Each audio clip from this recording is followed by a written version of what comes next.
Alright! Hi everyone! Hi! You haven't slept in 8 days? Sal, what are you doing? That's how characters die in Fangans if you don't sleep in 8 days. Karu, hey, hi. Alicia, hi everyone. Sal, if you go like, hey, I'm gonna go sleep instead of stream, I'll understand 1000%. Goodness, 8? I had like 4 days off of work this week because of the holidays in the US here, and I was just unconscious for one of those days. I was just like, goodbye world. You've come with news about Mauve? Tell me. Tell me, tell me, tell me. What do you know? What secrets do you have?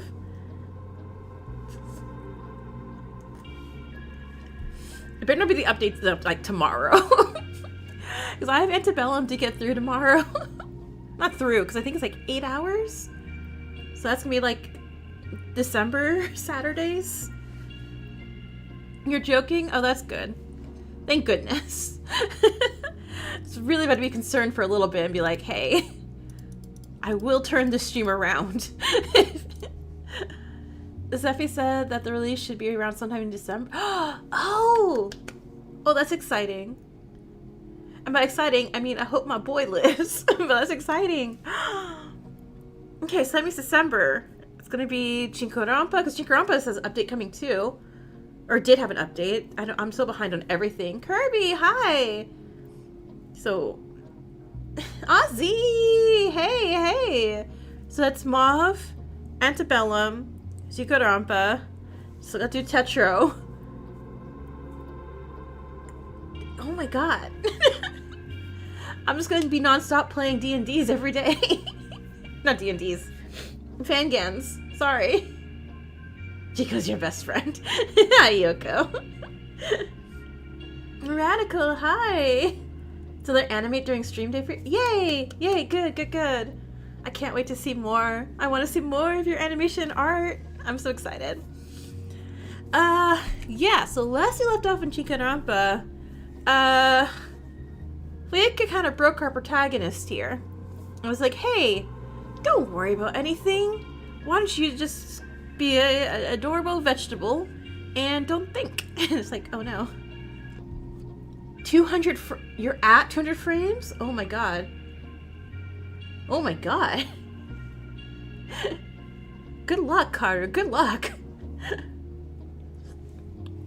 You finished watching the premiere videos of Chapter 2 of Mauve, and you say it's absolutely insane? I mean, 1 was insane, right, for Mauve. Like, I won't say spoilers because it's not the Mauve stream, and in case anyone wants to get to it, but yeah, I was expecting the twist in that one. Too much fun, adding too many details, so I mean, if you're having fun, then totally worth it. Whereas I have an art commission for work, another one. Oh, I'll do another one tonight. Anyway, I have deleted my art several times. Because I'm like, not good enough. And I'm like, what's wrong with me? Chaotic, hey! Guess what is in the stream avatars, finally. Yeah, so for stream avatars, the beetle hat has been added. Esper, Purloin, Sneasel, Centrit, Mantine, some other ones have been added. Angelin, hey, welcome in. I had a bunch of Pokemon. There's a bunch of Pokemon added in again. And then I forgot who asked me for the Isano headset, but I have that available in half the characters. And by well, no, not half, a third of the characters, because there's 200 something characters. And I have to individually, like, fit it to, like, the avatars. So A through K, I think, is done. Alright. Let's... Uh-oh. Okay. I'm like, where did it go? Aww. But look how happy we are. Look how happy Hikaru is. We don't want to ruin that. No.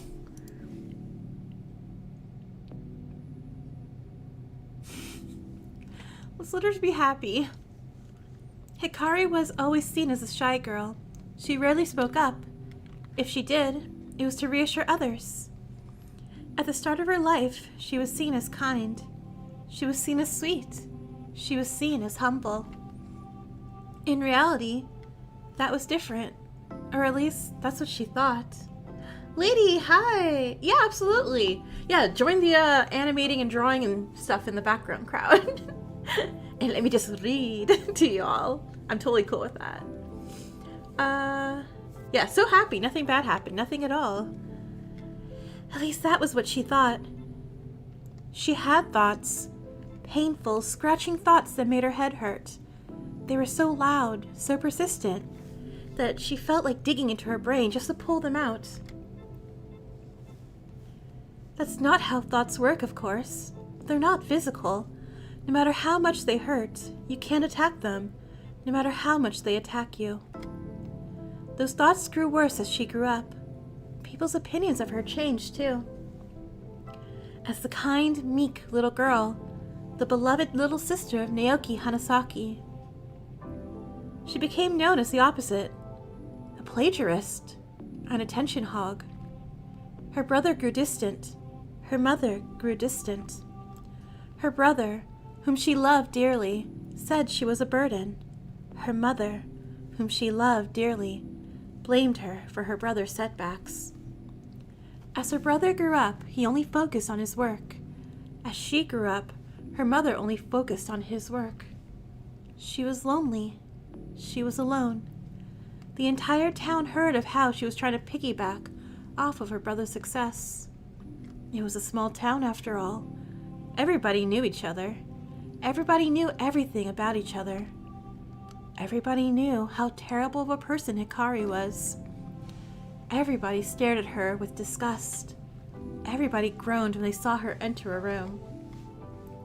She began to believe their disgust, their hatred. There had to be a reason they all looked at her that way. There had to be something she'd done. And so, she asked her brother what to do.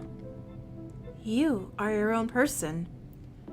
Those words became ingrained into Hikari's mind. It's your fault everything is like this. Everything bad that happens is your fault. Each word poured slowly into her brain. Fix it. Be your own person for once. Don't expect others to fix your mistakes. She lived by those words. Until now, that is. Now, she didn't have to be her own person. She didn't have to worry about her own mistakes. She didn't have to care about how her actions affected others. She didn't have to care about others at all. Now, she had Fuyuka.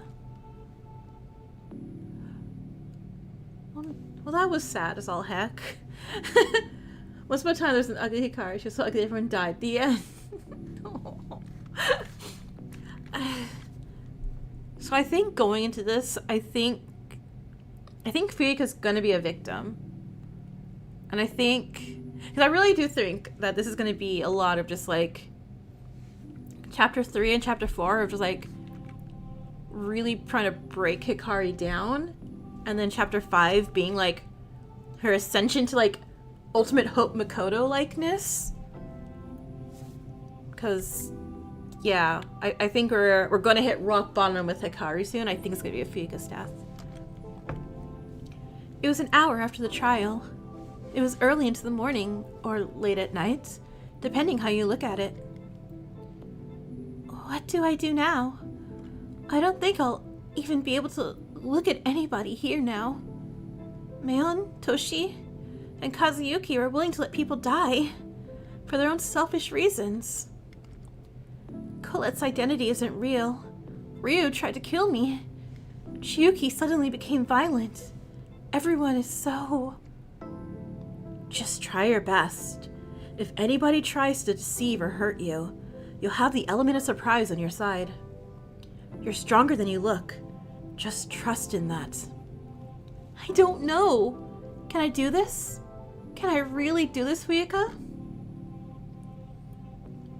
Every fangan is just how positive factors of the protagonist's mental health can we know. Hikari sighed. She didn't expect an answer. Can I be honest with you? You can. During these past few days, I've been constantly telling myself to be more like you. You're amazing.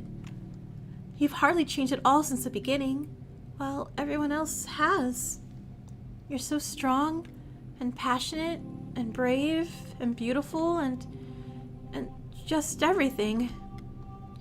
When I imagine who my ideal self is, it's somebody who's not afraid of others. Somebody who's trusted and depended upon. You're wonderful to me, Fuyuka. That's what I'm trying to say, I guess. I don't deserve your praise. Only weak, foolish fools get so attached to people. You can depend on me. But even in front of me, don't let your guard down. Don't be silly. You've been helping me this past week, and you've trusted me to help you. I trust you, Fuyuka. The Yuri. The extremely, extremely toxic doomed Yuri. Fuyuka kept silent for a few moments. Then she changed the topic. Hikari was a little confused, but decided not to mention it. Anyway, we need to discuss things. Are they about the trial? Well, partially. It's actually about facts we learned during the trial. It's not about the trial itself. First, the folders. I now believe we should have the information they contained out in the open. Huh? Why now? The initial paranoia and anxiety about the information everybody received is lesser now. And I have some theories about our situation. These theories may or may not be confirmed or denied based on those other secrets. What's your theory? Tell me more about the information you and Ryo received first. My information was about Colette. She used to have a completely different name and appearance. I tried to ask her about it, but she never explained anything. As for Ryo, he had, Hikari struggled to say a word. It was about Naoki, after all. Why are you hesitant about sharing the information Ryo received? Are you afraid that you'll look bad? It wasn't information about me. It was about my brother. My brother is somehow associated with this game. He signed up for the Distortion Project, as the folder called it. Fuyuka theory. I didn't remember that he signed up for it until I saw the information. Sanosuke and Iki meeting up while investigating the same company. Asuka asking their parents to fund a project. Your brother signing up for the project. What if everyone's information relates back to this Distortion Project? Or the death game in general? How would Colette's information fit in, though? I'm still uncertain of that. I'm not entirely surprised that her current name isn't her original name, considering the rest of us have names of Japanese origin, but it may be possible Colette's related to the death game as well, and her current name is meant to hide that somehow. Her real last name was Monokuma Death Game. So once again, nobody's to be trusted. Not exactly. I'll have to find out more about this, but it's just a theory. But second of all, Hikari looked as Fuyuka reached into her pocket and she pulled out a dagger! Poor Hikari. Everyone just keeps pulling out daggers and knives in front of her. Dabi! Let's go! You're finally ahead of me in gameplay, so you can watch this. Yay! Well, welcome in, welcome in. I'm sorry, what? Stab me. Huh? Be quick about it, come on. Hold on a minute. Did Sanosuke's ghost come back to possess you or something? Remember Mayon's words. I want to test Dia's claim. The claim that all of our bodies have been modified with the same healing properties. Oh, so that's why, but I don't think I can. Even if it'll heal quickly, I can't imagine hurting you. I don't want to risk your life if it isn't real. You really think you can murder me? I've taken on numerous adversaries.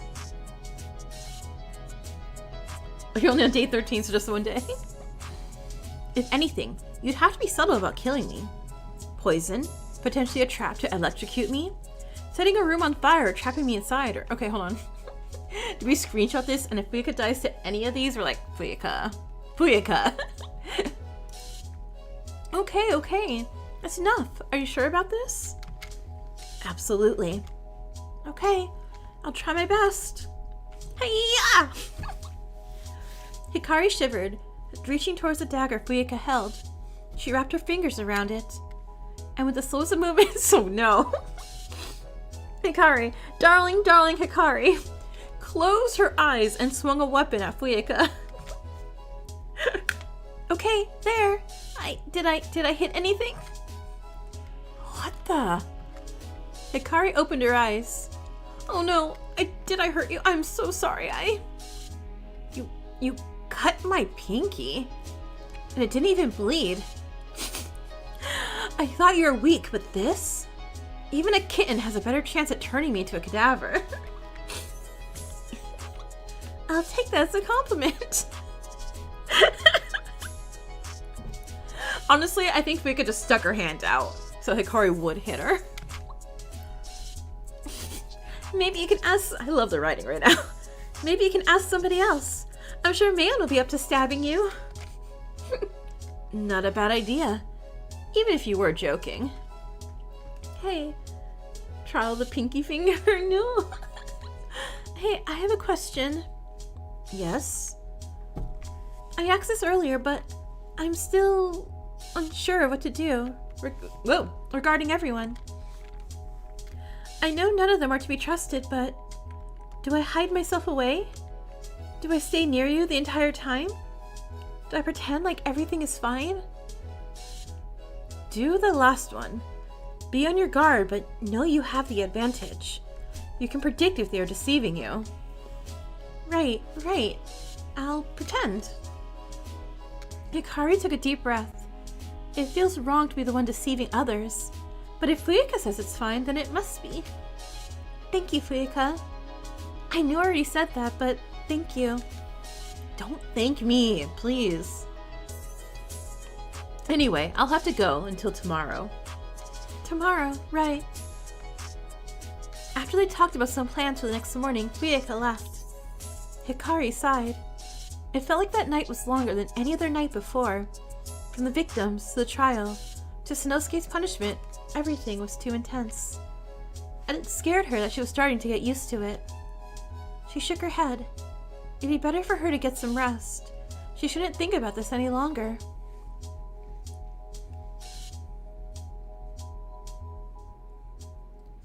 Oh, Dia Theater. Okay, is Dia still...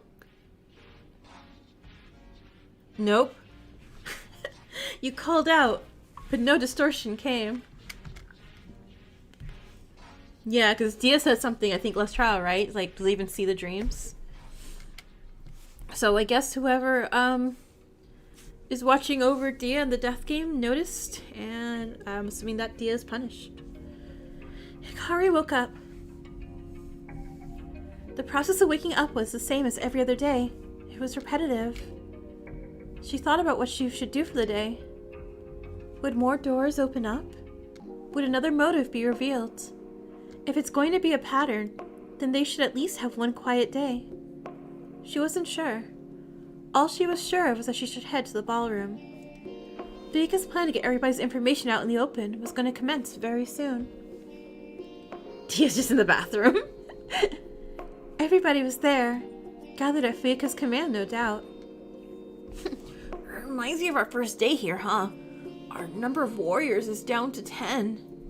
I know my tally marks, Toshi. That 9. I know you wish to ignore Asuka's death, but it'll not be worthwhile for your mental health.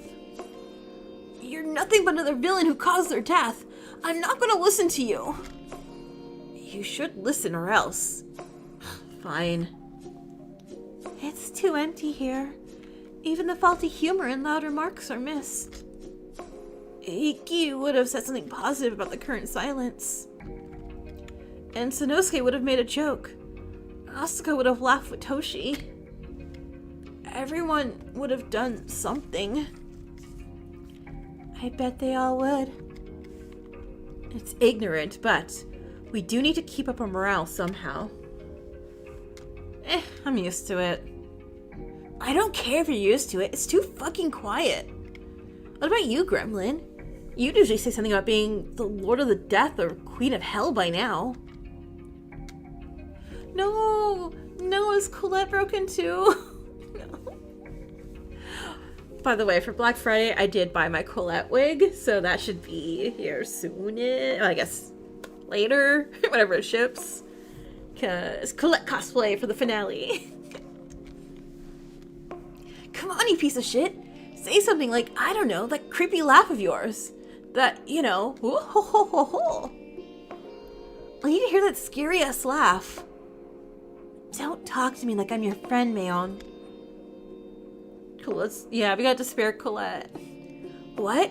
Well, of course we're not friends, dumbass. You're a gremlin. How the hell would I be friends with you? Exactly. If a mortal truly befriends another, then threatening to harm them is out of the question. I was just joking, jeez. I didn't know you were so fucking sensitive. Your jokes are worse than the dead clowns. Believe me, I know. I've met a few creepy jokers back in hell. It's not my fault you're so damn sensitive. It wasn't like I was actually gonna hurt you, dumbass. Oh, really? The look in your eyes when you said that told me otherwise. Did you know how terrified I was? During the investigation and the trial, I seriously thought you were going to hurt me. I know when you're angry out of embarrassment. I know when your threats are empty, but that was a real threat. I like feeling scared, but that was terror, Mayon. You were really going to hurt me. Oh, that's right. Well, at least I'm not a manipulative piece of shit. You deceived everyone here, didn't you? You wouldn't. If you think so lowly of me for a goddamn joke, then think about this. You're a goddamn criminal, a liar, and a freak. Isn't that goddamn right, Cookie? Cookie? Who is Cookie? Bet you're all waiting to hear this one, huh? Our goddamn freak, pretending to be some bullshit god or whatever, is just pathetic little human Cookie, you know, Hinora. Grandpa laments of toxic Yuri, right? None of the Yuri ships are okay right now. That's her real name, got it? And she was arrested for false identity before. She's a piece of shit that lied to you all. Mayon, that's enough. No, it isn't. And let me tell you something that wasn't even in the folder Shortcake got. Not the dead naming, right? What? What is it? She's a curse. Her brother left her because of the freakish asshole she really is. Y'all, I think we're gonna lose some Yuri in this chapter. Mayon, how could you? Now you know what a piece of shit it is, Kyoki. Just look in the goddamn mirror. Also, exclamation swear jar for Mayon. You're pathetic. You're a waste of space. Isn't that right, cute? Who punched her? Who punched her? Chiki, nice. Mayon didn't get to finish. Mayon was on the ground. Chiyuki was above her. Be quiet. You're too noisy. Minty? Do not call me that. Do not call Colette that name either. You will regret it. Yes, girl. Is that understood? Shit, yeah, I understand. The girls are fighting. All the girls are fighting. Mayon laid there, rubbing her cheek. Chiyuki must have hit her real hard. Gremlin, I'm so... Be quiet. Leave her alone. She deserves better than to hear the voice of such a cruel person. Her eyes are told a different color? Wait, are they? Oh my god, wait, that's...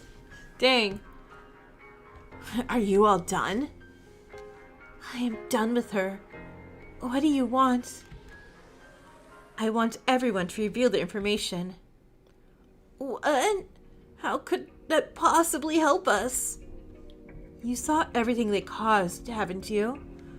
That's inevitably going to lead to more havoc. I typically respect your opinion, but I must disagree this time. It's better to let everything out now rather than to let it fester, isn't it? Besides, Mayon just foolishly revealed Colette's information. They were pink? Cool. Wouldn't it make Colette feel better if everybody's information was out in the air? Oh, you may be right. An immortal such as I to seek the truth of all those who roam here. Oh, that's cool. Cassie, hi! What'd you miss? All the girls be fighting.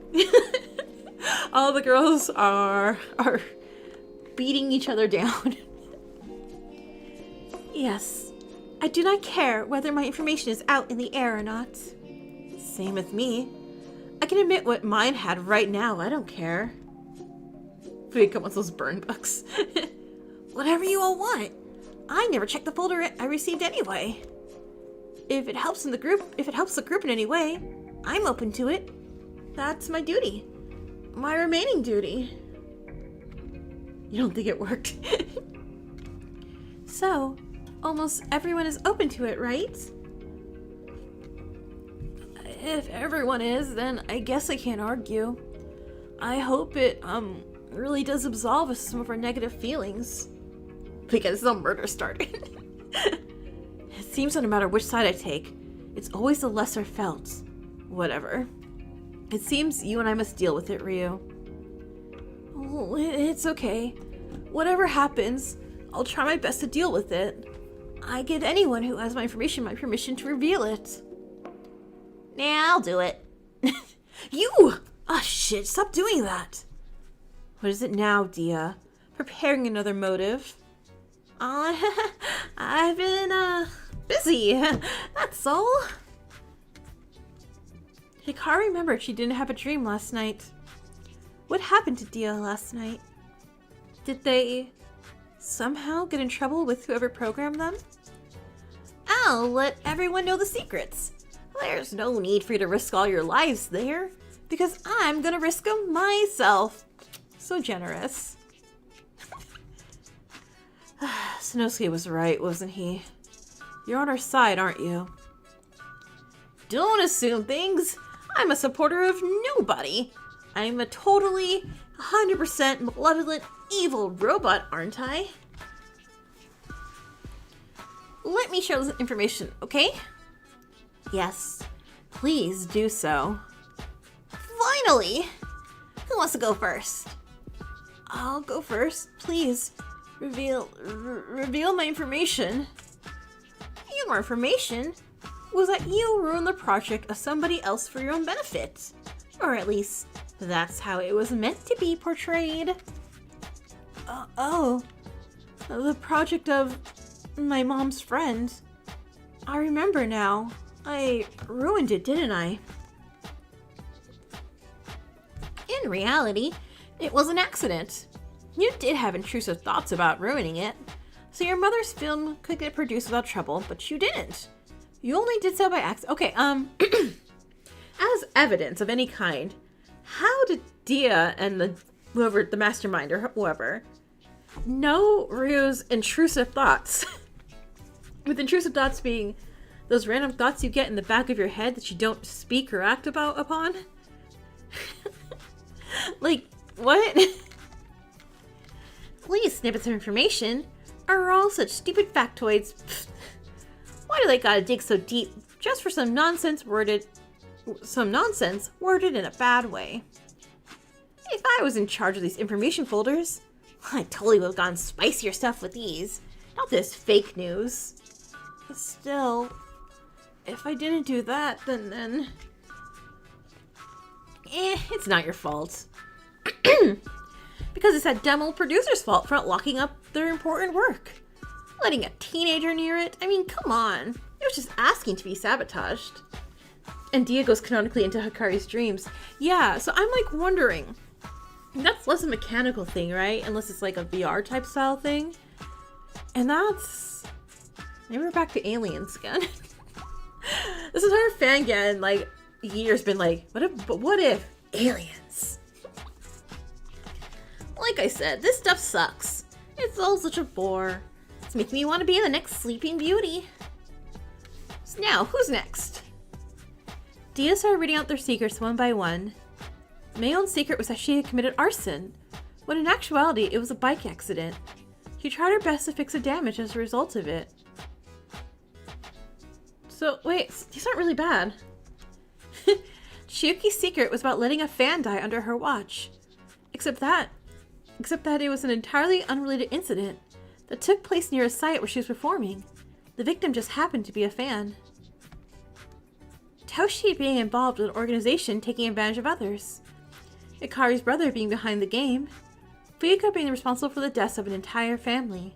The Mafia family. Dia didn't elaborate on much, but it was safe to assume they were all only true on technicalities. All conclusions meant to push them into terrible things. So, this is everything. Everything sounds terrible, but now that I think about it, it makes my information not sound so bad. A Fangan that's sci-fi themed? Yeah. The library I work at. The organization tried to help us raise funds, that's all. And that generosity was used to support a terrible secret? What a sham. Oh shit, I really did do that. But I didn't do it on purpose. So, every terrible thing you do is an accident. A whole lot of accidents, then. Shut up. It's not time for that gremlin. Don't call me that. Everyone's information was only partly true. How cruel this world works. You didn't do this, Dia? Any of this? Why would I make such terrible folders? My idea of tragedy is better than that. If I want to reveal you all as terrible people, I would have given you all the information. Is there anything you can do for us, Dia? Anything beyond this? Ikari didn't want to push Dia, now that they all knew they had an unexpected ally. But that ally had too many limitations. In truth, all she wanted to know was the origin of her dreams. Was Dia really in control of them? Was Dia trying to speak to her through them? She needed to know. She glanced at Dia, hoping it would communicate all she wanted to say. Dia glanced back at her. Dia nodded. But Ikari wasn't sure if that action was aimed at her. Did Dia understand? Who knew?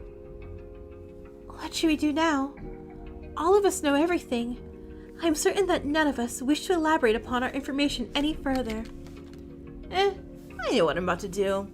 But I need a little flower girl to come with me later today. Hikari, say no. Huh? Me? Where are you going with her? What are you planning, Tsubaki? Is it something I should know? I'm not a villain, little warrior, so don't worry. Well, that's what all villains say. I may be in an inner war, but I'm not going to end my duty as a protector just yet. And maybe I am, who knows? That's also what all villains say. Don't attempt to deceive me. Then what don't villains say? They, don't, exactly. What do you need me for? We need to resume our daily poetry meetings, don't we? If I recall, you promised to write double the poems the next day.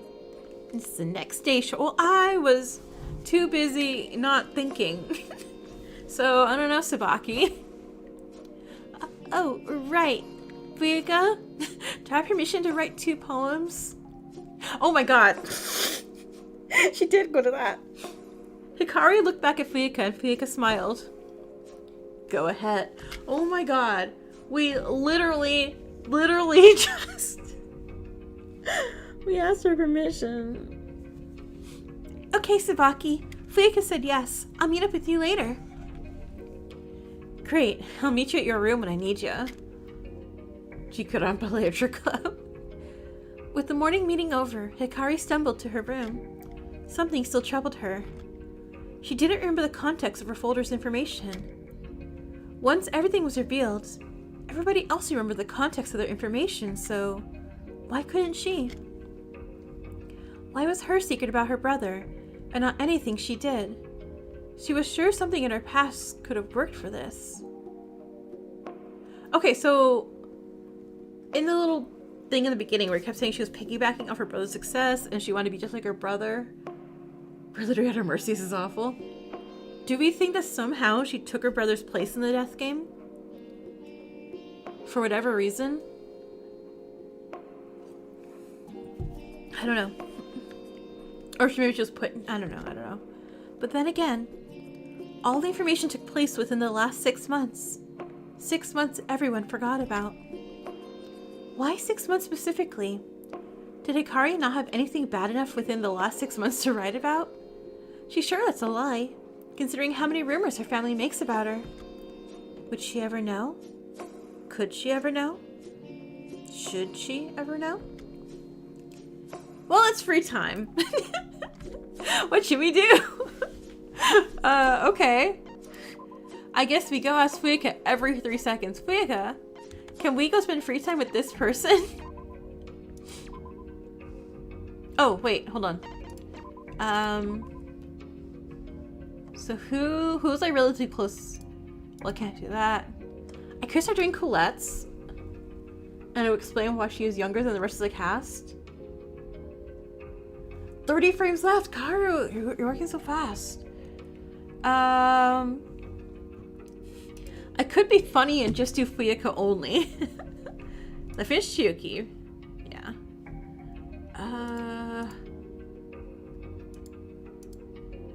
Oh no, I have one more for Toshi. Okay, so I finished Toshi, and then I just do Fuyuka for story reasons. Oh god. The free time events this day will be the final free time events for the foreseeable future. Oh! Oh, okay, so we don't get any more. Well, I'm finishing Toshi. God, okay. I love how Mila's like, I want to do something for the funsies. And the game's like, don't do things for the funsies. Be careful. Okay. Imagine the only option is Fuyuka. Oh my god. Imagine. Well, okay, now this is gonna get sad. There's gonna be no people in rooms. Because... Okay. No! Look how empty this place is. Hang out with Toshi? Yes, please. Greetings, my fellow warrior. I sense your presence from afar, for our bond is beyond mortal limits. Toshi and I talked about some of his favorite tales in history. The way he spoke about it easily took my breath away. Rude, Davi, rude. But I finished Iki's free time events. I think Toshi and I have gone a little closer today. Why is it all ending in chapter 3? What's going on? I imagine something big's probably gonna happen then. So like, I don't know, maybe no, I don't think the place can get destroyed already so soon. Or maybe Hikari was absolutely catatonic for a whole chapter. For chapter 4. Well, hello, my wonderful student. Are you ready for your final test? I am ready, Mentor Toshi. Maybe General Toshi would work better, or, you know, just Toshi. Right, sorry. But yeah, I'm ready. What do you have planned? A fearsome world. A tale as old as time itself. A collection of universes that entice our psyches. Some anime. Huh? Anime? Yeah. You mentioned you like slice of life anime, right? Back when I first got you to watch some anime with me, I was really pushy. I like to think I'm always right as a way to motivate myself, but...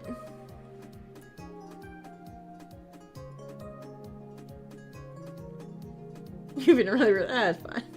They reveal Hikari likes pineapple and pizza, nobody wants to talk to her for that alone. Oh! I just realized, it could be like, you remember I don't feel like I'm spoiling canon Danganronpa for anybody, right? Everybody at this point has played or watched canon Danganronpa. But when Nagito gets the files and everybody, and you can't have free time events with Nagito anymore, maybe it's gonna be something like that. Maybe we find out something not pineapple on pizza, obviously. But maybe we find out something about Hikari that nobody wants to spend time with her anymore. And like everyone's like going to avoid her. Oh, I bet that's it. Yeah. I appreciate your honesty back then, so now I want to make up my mistake as a general. I want something you'd enjoy. Oh, are you sure? You really don't have to, Toshi. You don't have to make up for something like that. My taste is kind of boring anyway, so... Hikari? Yeah?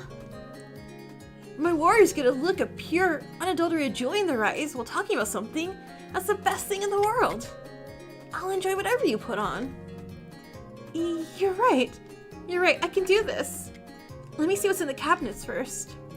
Alright, I'll be waiting, my fellow warrior. With a nod, I headed out and chose an anime I recognized and remember liking. Soon enough, the two of us watched the first episode together, talking along the way. Before we knew it, time flew by and we finished. I hoped you liked it. The characters are really near and dear to me. I'm not used to the genre yet, but it did intrigue me greatly. I have to admit, I did relate to the characters a lot more than I expected to. I know, right? I love anime like this because of how easily I get attached to all of them. Yeah, and I love games like this, the same reason, but it hurts. Oh god, now she's calling me out. It's a little strange to admit, but when an anime manages to make me sob, even for a character I hardly knew, those are the types of anime that stick in my mind, even years afterwards. Oh, I see. I feel a similar way to the characters from the shows I like. Though I don't exactly suffer at great battles and monsters, their inner turmoil is still human. Ah, I understand. Maybe that's why I didn't enjoy it all that much. I understand what you mean now. It often takes longer time to connect with characters in chaotic scenarios for you. Thank you, Toshi. What does my dear warrior wish to thank me for? I already know how amazing I truly am, Hikari. Of course you're an amazing friend, but it's more to it than that. I appreciate your idealism, your enthusiasm, your belief in me. It rubs off a lot, honestly. And I appreciate how much genuine interest you have in what you do and what I like, and what I do and what I like. I don't get that a lot, so it's nice. Just have somebody listen. Well, I know the feeling very well, my fellow warrior, but worry not. For in this world of miscreants, villains, criminals, and more, we'll be victorious as generals together. Generals? Well, of course. You remember that this was the final test, right? And you passed with flying colors. Oh, I did. That's surprising. But considering the rest of the tests, I guess it makes sense. Aww. Look how precious this is. Also, let's go ahead and give you all some monodams. Why is it? Hang on. There it goes. And Hikari. Yeah? I'm so excited to introduce you to my mentor, Hikari. He'll be so proud of both of us. I bet he will. We worked hard. Even though I'm still a little unsure of myself, I know we can do this, Toshi. Together. I see my optimism is rubbing off on you. Perhaps your first official mission is coming soon. Wholesome moment right before utter disaster. Official mission? It better not be slaying a dragon, Toshi. Not one dragon. How about 3 dragons? We're so mighty and powerful that nothing can stop us when we're together. If you're sure, then yeah, we can do it. You're always right after all. I see you've caught on, Hikari. Of course I am. I haven't heard myself laugh this much in a long, long time. Toshi's attitude makes me want to laugh and smile every day. Raphael, hey! Though, I might be a little unsure of myself forever. With the two of us together, nothing can beat us. I gotta believe in that. Oh, And also, one more thing, Hikari. Oh, what is it? Oh, I have a gift. A gift to officially promote you to General. Toshi quickly took out a folded piece of paper out of his pocket and put it in my hands.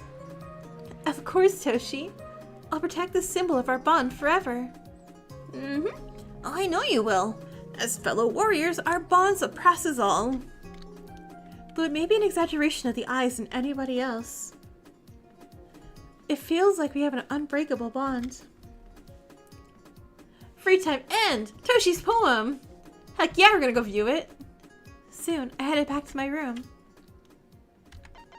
And let's go look at the poem! Because I only have 3 people who didn't die on me!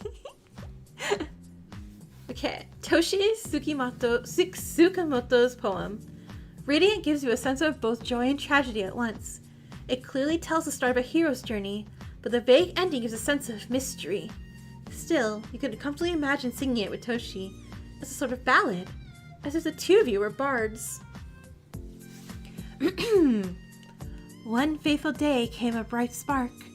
Flames were carried to every home. A man took charge but lost his mark, and so the fire had to roam. Survivors quickly set a path and roamed the dark and wild woods. But monsters roared their vengeful wrath to steal and take their livelihoods. Had tears been shed on the dark day? Had hope run out and lost its shine? A hero stood ready to slay as they put their life on the line. So time and time again they said, "Your dark deeds shall be no more," even though our heroes can wind up dead, as their dry blood then stained the floor.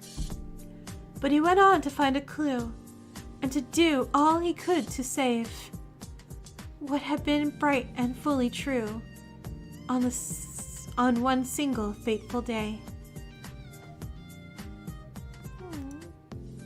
This is such a Toshi poem and I love it.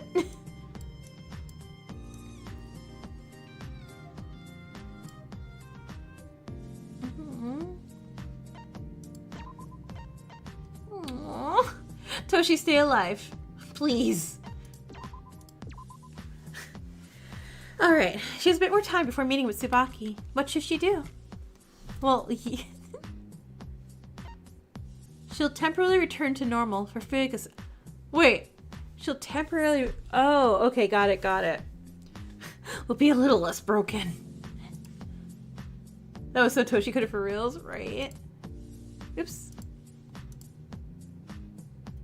Okay, so I can hang... I'm not gonna hang with...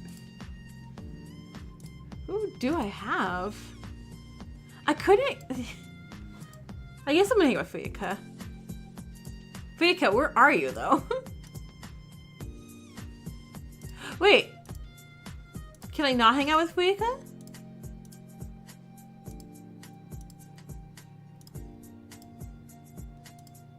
Oh, I can't hang out with Fuyuka. Never mind. Zev, hey! How's it going so far? The girls be fighting. Fuyuka's not available? Well, dang. And there goes me wanting to be funny about this. Fuyuka has no FTEs? Oh, dang.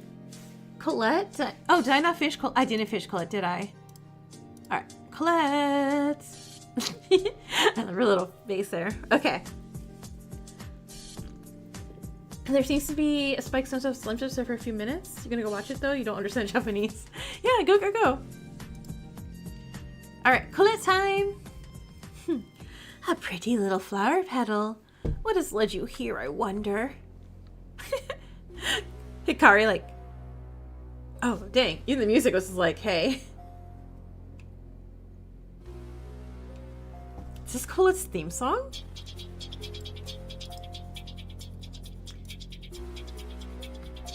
I think Colette and I've... Wait, hold on. What I missed? Colette spent a good 10 minutes talking about her realm. She had a lot of things to say about it. A lot of gory things to say. We got closer today. Oh, do you wish to make a contract with me, mortal soul? Huh? A contract? Oh, yes. For the low the price of a mansion in your heart. Perhaps you'll be granted my demonic power. Oh wait, Hikari. Switch over from Fuyuka to Colette, please. But you better hope nobody has a wish they'd be willing to kill for. Oh, no thank you. I, have enough power already. I see. Then what powers do you possess? You have lots to live up to. For I have even managed to make a man faint with my sheer power. Literally, I scared him into fainting.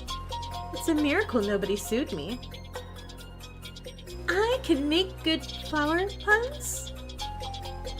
If you speak the truth, then showcase to me such abilities. Do you want to be my friend? Because as a gardener, I can make sure we're flower buds. Good job. Good job, Hikari. Oh, you're about to make me faint, just like the guy did. Hopefully I don't end up in a water fountain like he did. Was it that bad? No. It was good petals. I rather liked it. Oh, you did? Yeah. If the goddess of if the goddess of this crumbling world compliments you, you better be sure to believe her. Oh, I'm glad you liked it then. Yep. But anyways, what did you want to talk to me about if you didn't need anything from me? Oh, I wanted to hang out, I guess.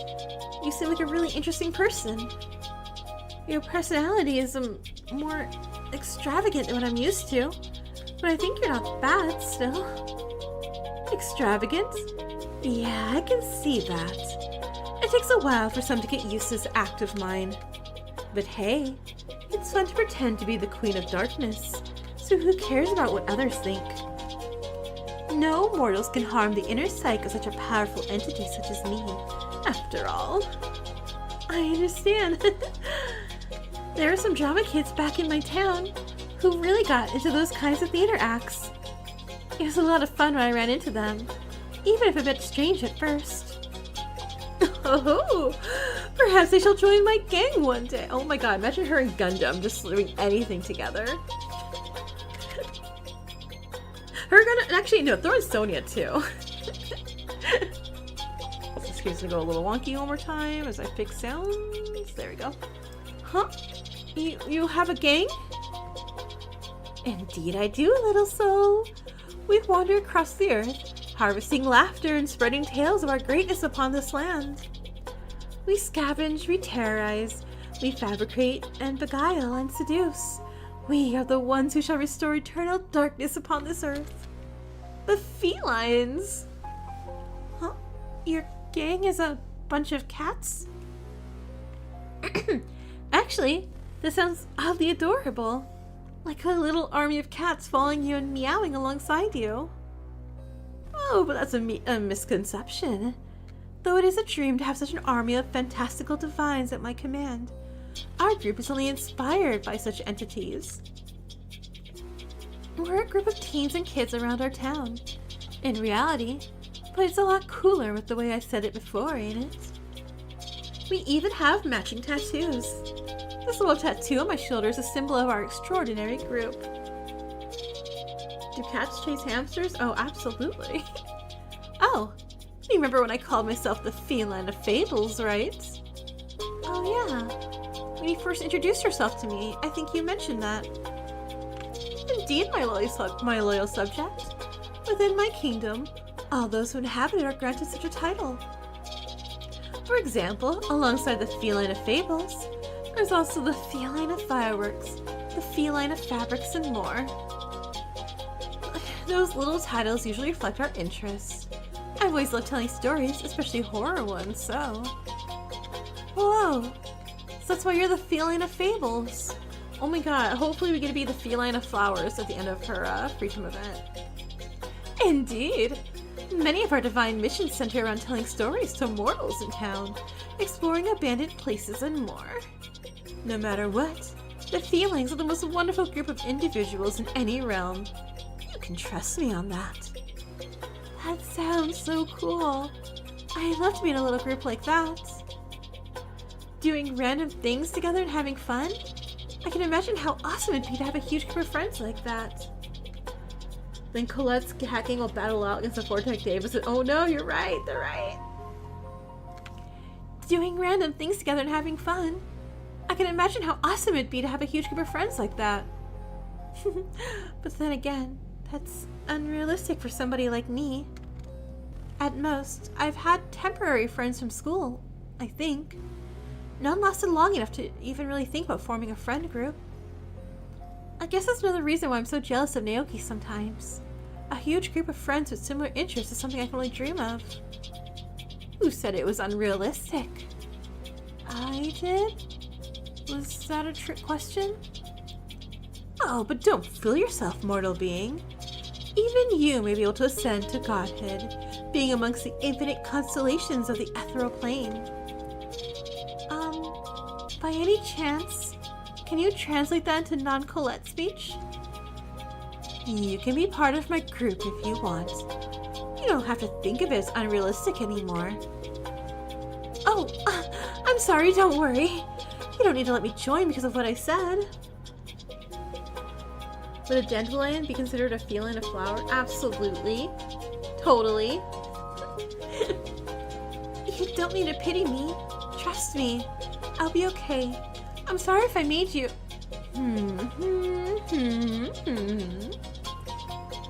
Are you okay? Why are you staring at me? As Colette continued to stare at me, she slowly inched closer to my face, starting to lift her heels. I felt too stunned to move back, but then... Mwah! Our noses touched. Oh, did we Eskimo kiss? Oh, we're kissing on free time at work. What happened? We did! Oh my god, That is how certain felines kiss, little soul. Kiss? We smooched. No wonder food kiss in here. We met. I really don't think we should move this quick. Kissing on the FTE? Oh my. And that is one method of how I pass my malevolent curses onto unsuspecting mortals. Oh, right, a Colette thing. Yeah, Raphael, that's totally fine. From now on, you shall be cursed to accompany me as I teach you how to ascend to the levels of divinity I am amongst. Huh? It's a shame some mortals cannot comprehend my otherworldly way of speech. But I suppose I shall communicate this information to you in a term more mortals will catch on to. You'll be taught more about being a member of my group. Oh, are you sure? You really don't need to. Do you want to be cursed yet again, Petals? I have many curses awaiting you, dear mortal. Oh, that's fine. No more curses, please. I don't want to think about how embarrassing your first curse was for me. Oh, be prepared, mortal. For what you'll have ahead of you isn't for the faint of heart. As Colette continued to warn me about her terrifying group, I wondered how I got roped into this. I also wondered, since she kissed me, are we girlfriends now? I really hope she isn't pitying me or something. I shouldn't have said anything at all. But better than not shooting my shot at all, I guess. Maybe this will be fun. Maybe. So I headed back to my room after that. And then I saved the game. Alright. So Hikari has Fuyuka, has Colette. Let's go smooch more. Tsubaki will be here soon enough. Hikari is waiting for her. Then somebody knocked on her door. It had to be Tsubaki. It's time. Hikari gulped. Out of the poetry room, only 2 of them were left. Those are the felines of fan art, but we don't talk about them? Okay. They're passing Hikari around like a Hikari gulped. Out of the poetry group, only the two of them were left. What does Tsubaki need to talk to her about? Would she really want to continue the poetry meetings? It's an idiotic idea, especially with only the two of them. Maybe Ryo would want to join them. At least with the act he's putting on in front of everybody. But Hikari wouldn't allow that. She wouldn't allow Ryo to trick her ever again. Have I always been talking in third person? Did Hikari never talk in first person, or am I just... Or did we just, like, separate? Like, from, like... When Hikari did her, attachment to Fuyuka, did we also give up the word I? She almost questioned when she became so suspicious of others, but she shook her head. She's always been paranoid. She's always been doubtful. She's always been like this. She used to be, okay, it used to be first person because she doesn't want to be her own person anymore. She stopped using, okay. Okay, I'm just making sure. I'm like, this is because of that. Okay. You there, shorty? Come on. Better not keep them waiting. Hikari opened her door. Finally, I thought you were dead in there. Did you really? No, just a joke. I think I should keep up with those now that our local comedian is gone. Okay. Okay. Without much more oh my god, she's gonna have actual poems, or they're gonna be like non-inspired poems because she doesn't have a sense of self anymore. Without much more conversation, the two of them returned to the art room on the second floor. In the corner of the room, next to the door, there were some drawers. Drawers full of the group's poems. Drawers with Iki's drawings of Mayume and Daisuke. At the thought of Daisuke, Hikari looked at the ground. Even though she couldn't trust anybody here, she trusted him the most. Possibly even more than Fuyuka. The theme song every time we open the game is about being her own person and the world not needing you. Wait, was it really? I hope chapter 5, she sings that. She sings that with Chiyuki to, like, defeat despair at the end.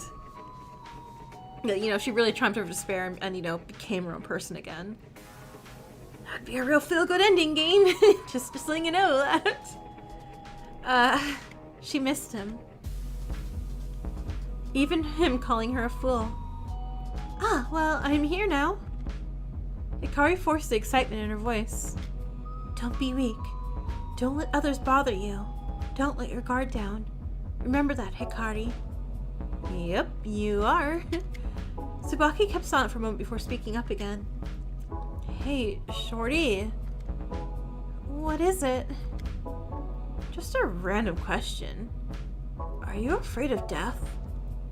This little sprite? Oh god. Why are you asking? Yeah, don't take me to a room 101 in a death game and go, are you afraid to die?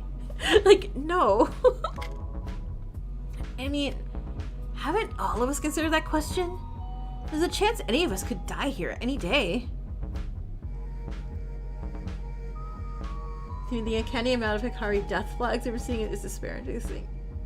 Yeah, but she's also protagonist. We've got a little bit of plot armor going on here. I have my answer, but I want to hear yours. And we have our story arc to complete here. Yours first. I'm afraid of dying out there. Huh? Didn't I tell you before? I'm a thief on the run. If I died out there, nobody would find my body for days. Nobody would care. I'd be discovered as a rotting pile of garbage nobody could identify, because I have no records. Kaede? Well, Kaede's a separate, like, situation there. Same with, again, I hate to spoil this for other Fangans in a different Fangan series. Two different Fangan characters. Oh my god, actually. How many protagonists keep dying in the end? Hikari, don't sacrifice yourself at the end of the game, please. I want you to live. Because what? We got, of the Fangans I have with protagonists and female protagonists, I have Hikari, and I have Teruko. And is that it? Am I out of female protagonists? But here, You all at least know my name. Parts about who I am. If I died here, at least you'd find me. You'd remember me. I hate living here. I'd hate dying and living out there. So I'm afraid of not dying here, if anything. How about you? So Tsubaki wants to die, but remember, so Tsubaki's... I feel like Tsubaki's gonna live then. Hikari's a roller coaster for sure.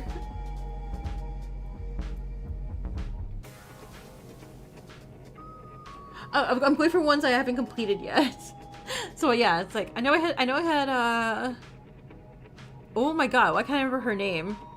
The redheaded one from Desperate Heart 1. I mean, she was kind of the protagonist.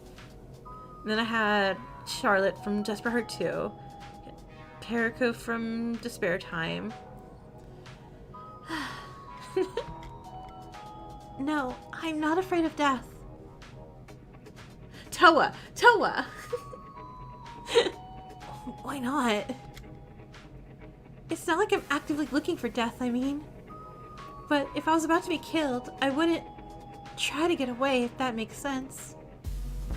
Oh my god. Hikari! Hikari! Why do you have the self-preservation skills of, like, whatever those animals that jumped off cliffs were? I forgot what those were. What are you afraid of, then? Being alone with my thoughts. Forever. Huh. I can kind of understand that. In a way, I guess I'm in a similar situation. Though instead of alone, maybe isolated? What do you mean? What do you think I mean? Exactly. But thanks for the answer. Helped me learn more about you. Hope you learned enough about me too. Was this a freedom event for free? Maybe you'll more than likely remember me after I die now. Lemmings! Yep, lemmings. Thank you. Hikari's like, oh, my friends died. I'm gonna go jump off this cliff and die too. Like, no, Hikari, no, stop. Oh, really? Give me details about him then. I have a good memory. At least when it comes to my interactions with people. So preservation of a deer in the wood, in the road. Oh, you know what? Yeah, that's probably a better metaphor. It's like, all right, I'm gonna stop and look at that knife someone just brought to me again for the 8th time. Daisuke has 3 siblings. They're all younger than him, I think. Their names are Kane, Takai, and Natsami. Miyume was the first person to tell Daisuke he was suspected as a traitor by everyone. I didn't even have the courage enough to do that. Iki told me that he loved hearing Kazuyuki's stories, especially about yokai. I think they even mentioned a yokai that's a combination of an animal and a human back then. And Asuka. Well, there's a lot I could mention. Their motive video contained an older woman they were friends with, for example, and the two of them love watching shows together. As for Sanosuke, well, he's actually a tough love kind of guy. He tried to tease Asuka because, apparently, he was similarly tough and prideful when he started journalism or something.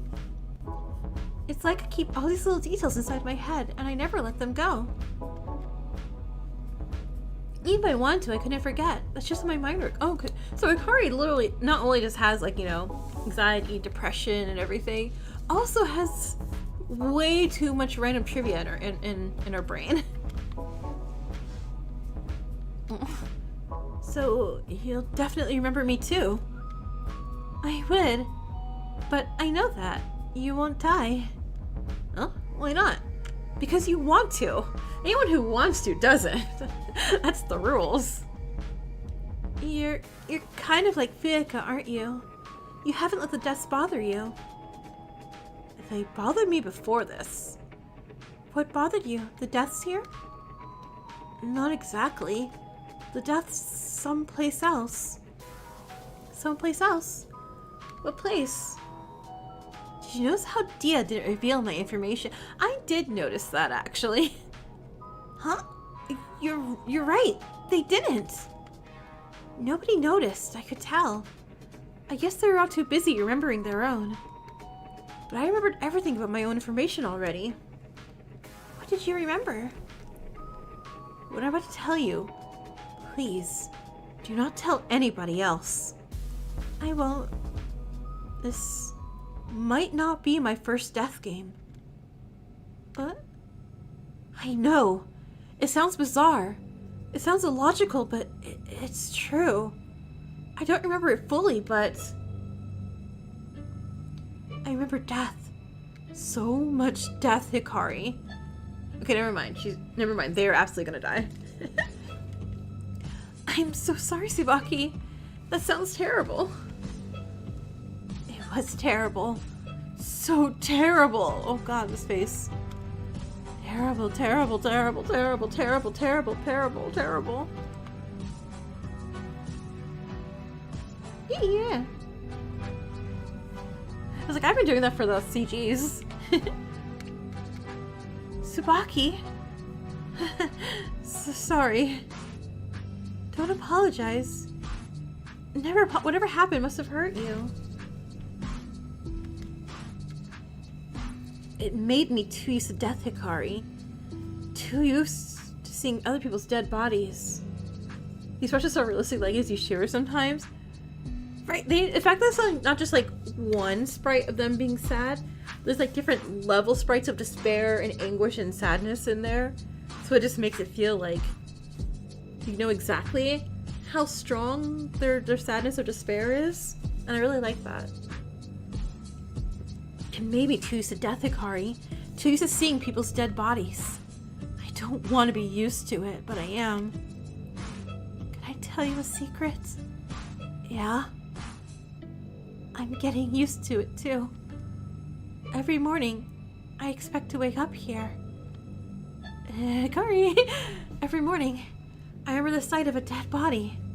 I remember the awful smell of blood.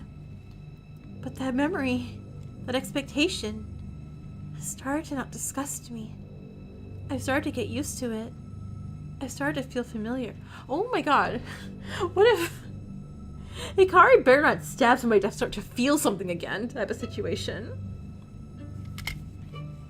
You really don't know how familiar with this you can become. Watari wanted to die. Oh, I just saw that. Okay, but also, yeah, I guess. I really don't. I'm sorry. Oh, it's fine, Shorty. Don't apologize. You're acting like a masochist. This is cute. A masochist? That's what Daisuke. Hikari must only become much more worrying. Lightly psychopathic thoughts. Okay, so maybe Hikari doesn't have the arc where she reaches like rock bottom this chapter and then slowly proceeds upwards to chapter 5 to give him like a Makoto hope. Maybe she hears Nagito at the end of chapter 5. They're like, surprise! Hikari antagonist last minute. Let me try something. Tsubaki coughed loudly before speaking up again. I truly appreciate your efforts. You always do your best for us. Iki. What's wrong? You gotta fall in love with a headless corpse like me? You'd literally be head over heels. Sanosuke? Shut up. It's like you're an adorable flower girl or anything. Or... Ooh, mayhaps our futures will align, and your heart will be granted a wonderful miracle. Asuka, Mayume. 5 out of 5, perfect score. Of course. It's nice to talk like this.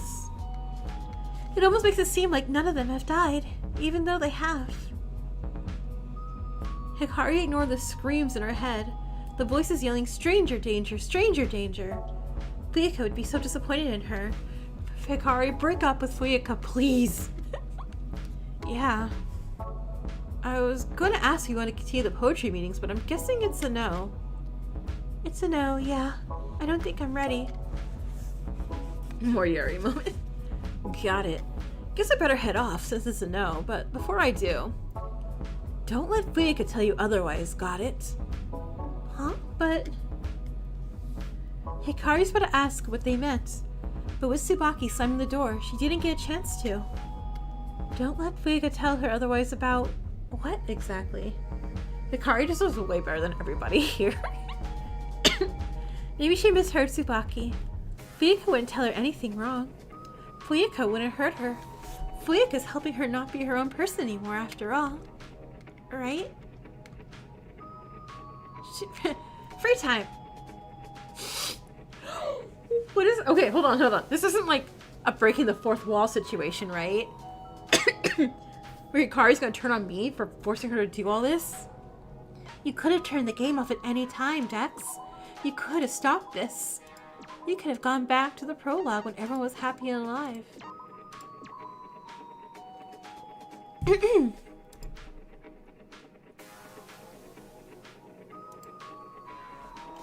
Okay, huh,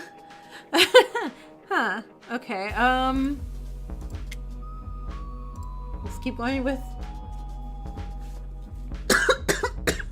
Sorry. I feel so much what's happening, it's what... Yeah, right?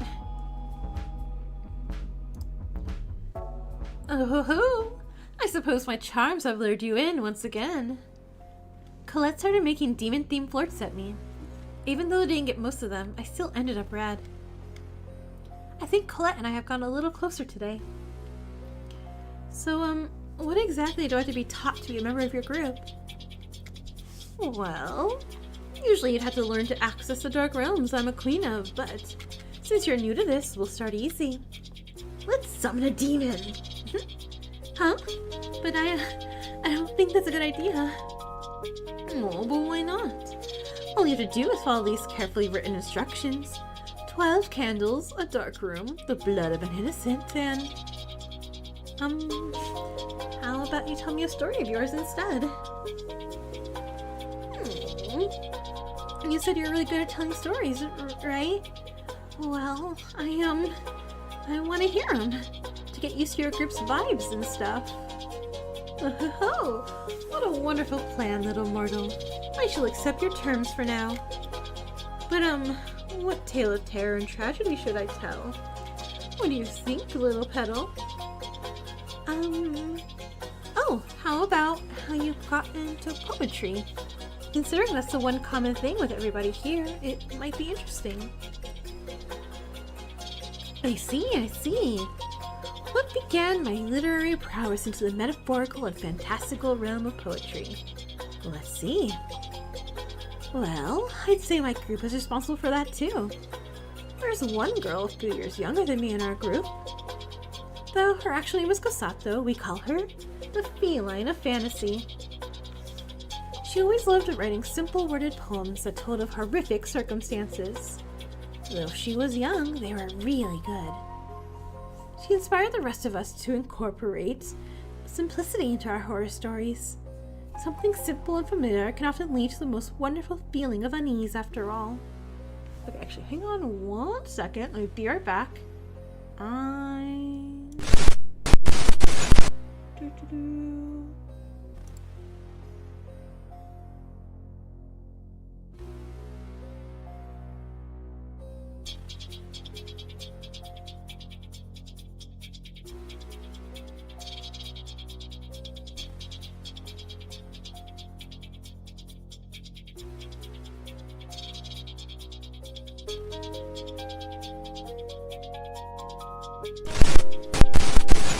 Sorry about that. Got a new cough drop.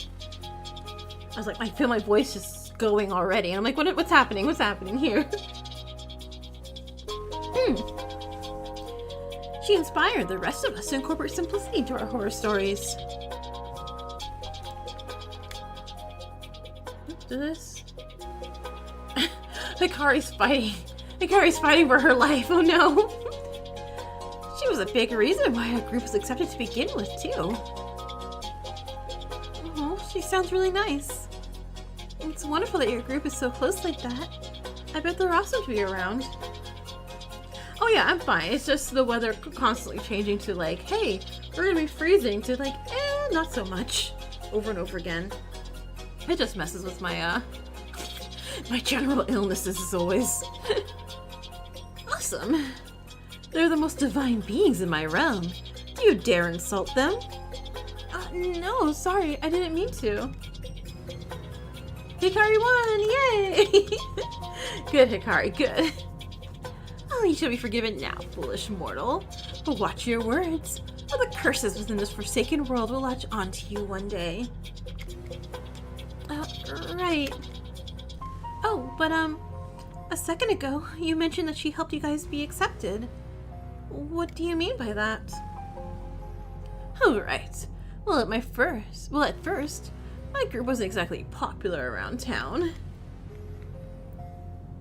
Foreshadowing is a literary device. When most of the members are runaways, young criminals, or delinquents, it's kind of hard to be treated well. And you got a new hat. Nice! Huh? Runaways, young criminals, delinquents. Why are those type of people in your group? Don't judge them based on those little descriptors. They're more than that, and my group gave them a place to call home. We didn't do anything illegal, but we were still treated as nothing more than nuisances and burdens. So my group welcomed anybody who was cast aside with open arms. Kasato was like that too. Her parents were pretty sucky, never letting her do much. She was homeschooled, constantly guarded and more, you know. The first moment she got the chance to, she ran away and ran into us. Let's see, I got a new little sister that day. But since her family was pretty influential in the town, she helped our reputation grow up a lot. And hey, she even got people to hire us to hold festivals or weekly story sessions in town. Without her, I don't know what we would have done. I'm sorry you were all treated like that. I guess I can relate in a sense. But you didn't deserve that. None of you did. And I'm glad you're all eventually accepted. Wait. Back up a sec. You were late. How? I didn't really expect you to be the type to be a delinquent, Petals. Wait. There's something else. Now I'm curious. Huh? Oh, I shouldn't bother with my dumb sob story. It isn't the time, Hikari. She's already trying to accept you, so shut up and don't ruin it. Don't make it about yourself. Just talk about anything else.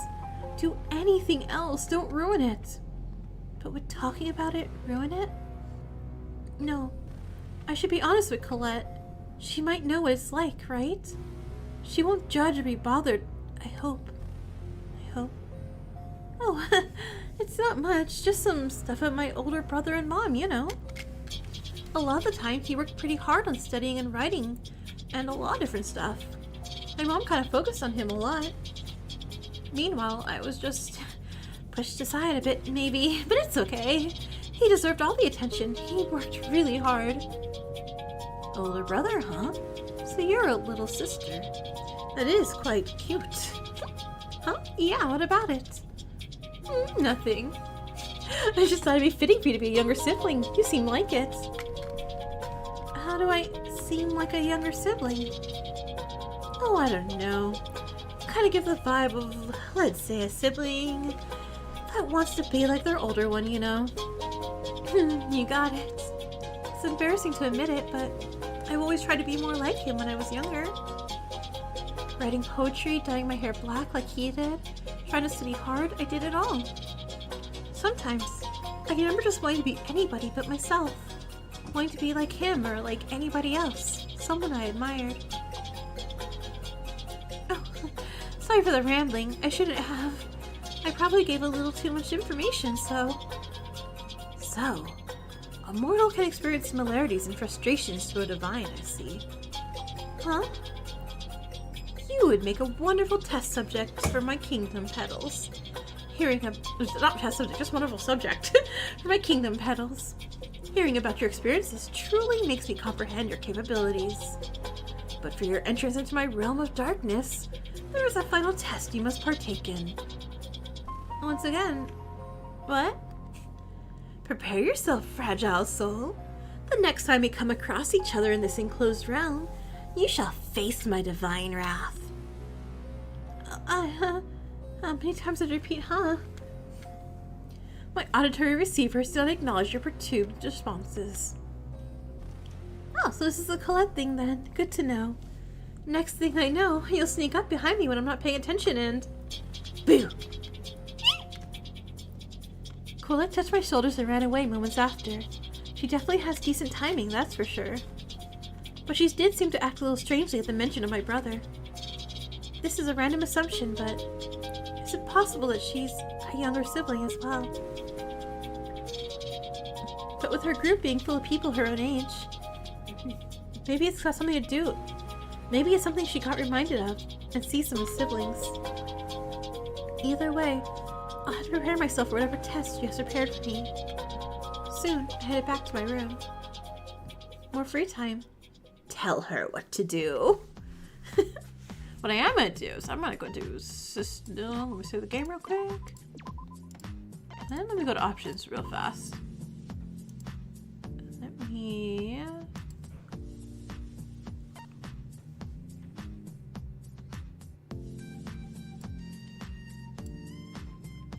There we go. Now I can switch back and forth without it doing constantly minimizing. So I'm like, wait, let me give you some monodams.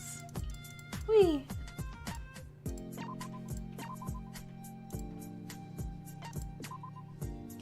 Alright. Fuyaka, hope you're not bored. Not Fuyaka. Colette, hope you're not bored of us. Let's see what monstrosities happening. Let's see what monstrous happenings await you this time, lowly mortal.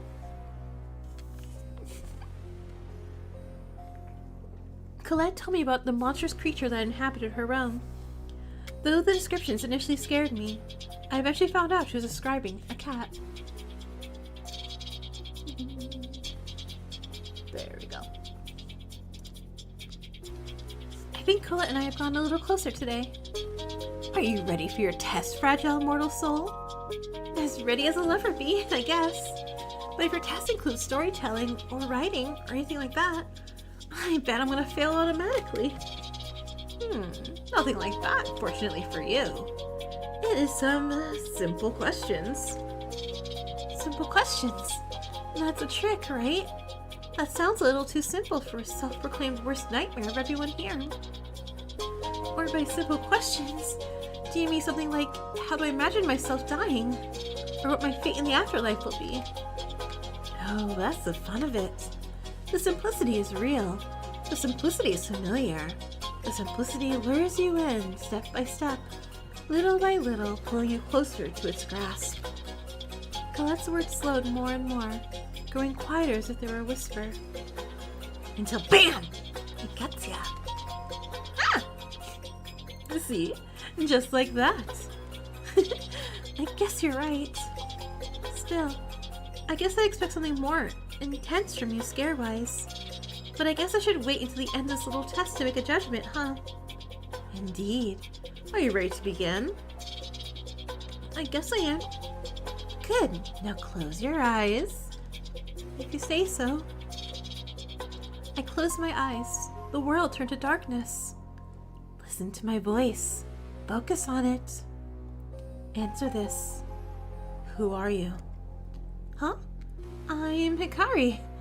That's a strange question. No. Who are you? You, not your name. I'm a person, I guess.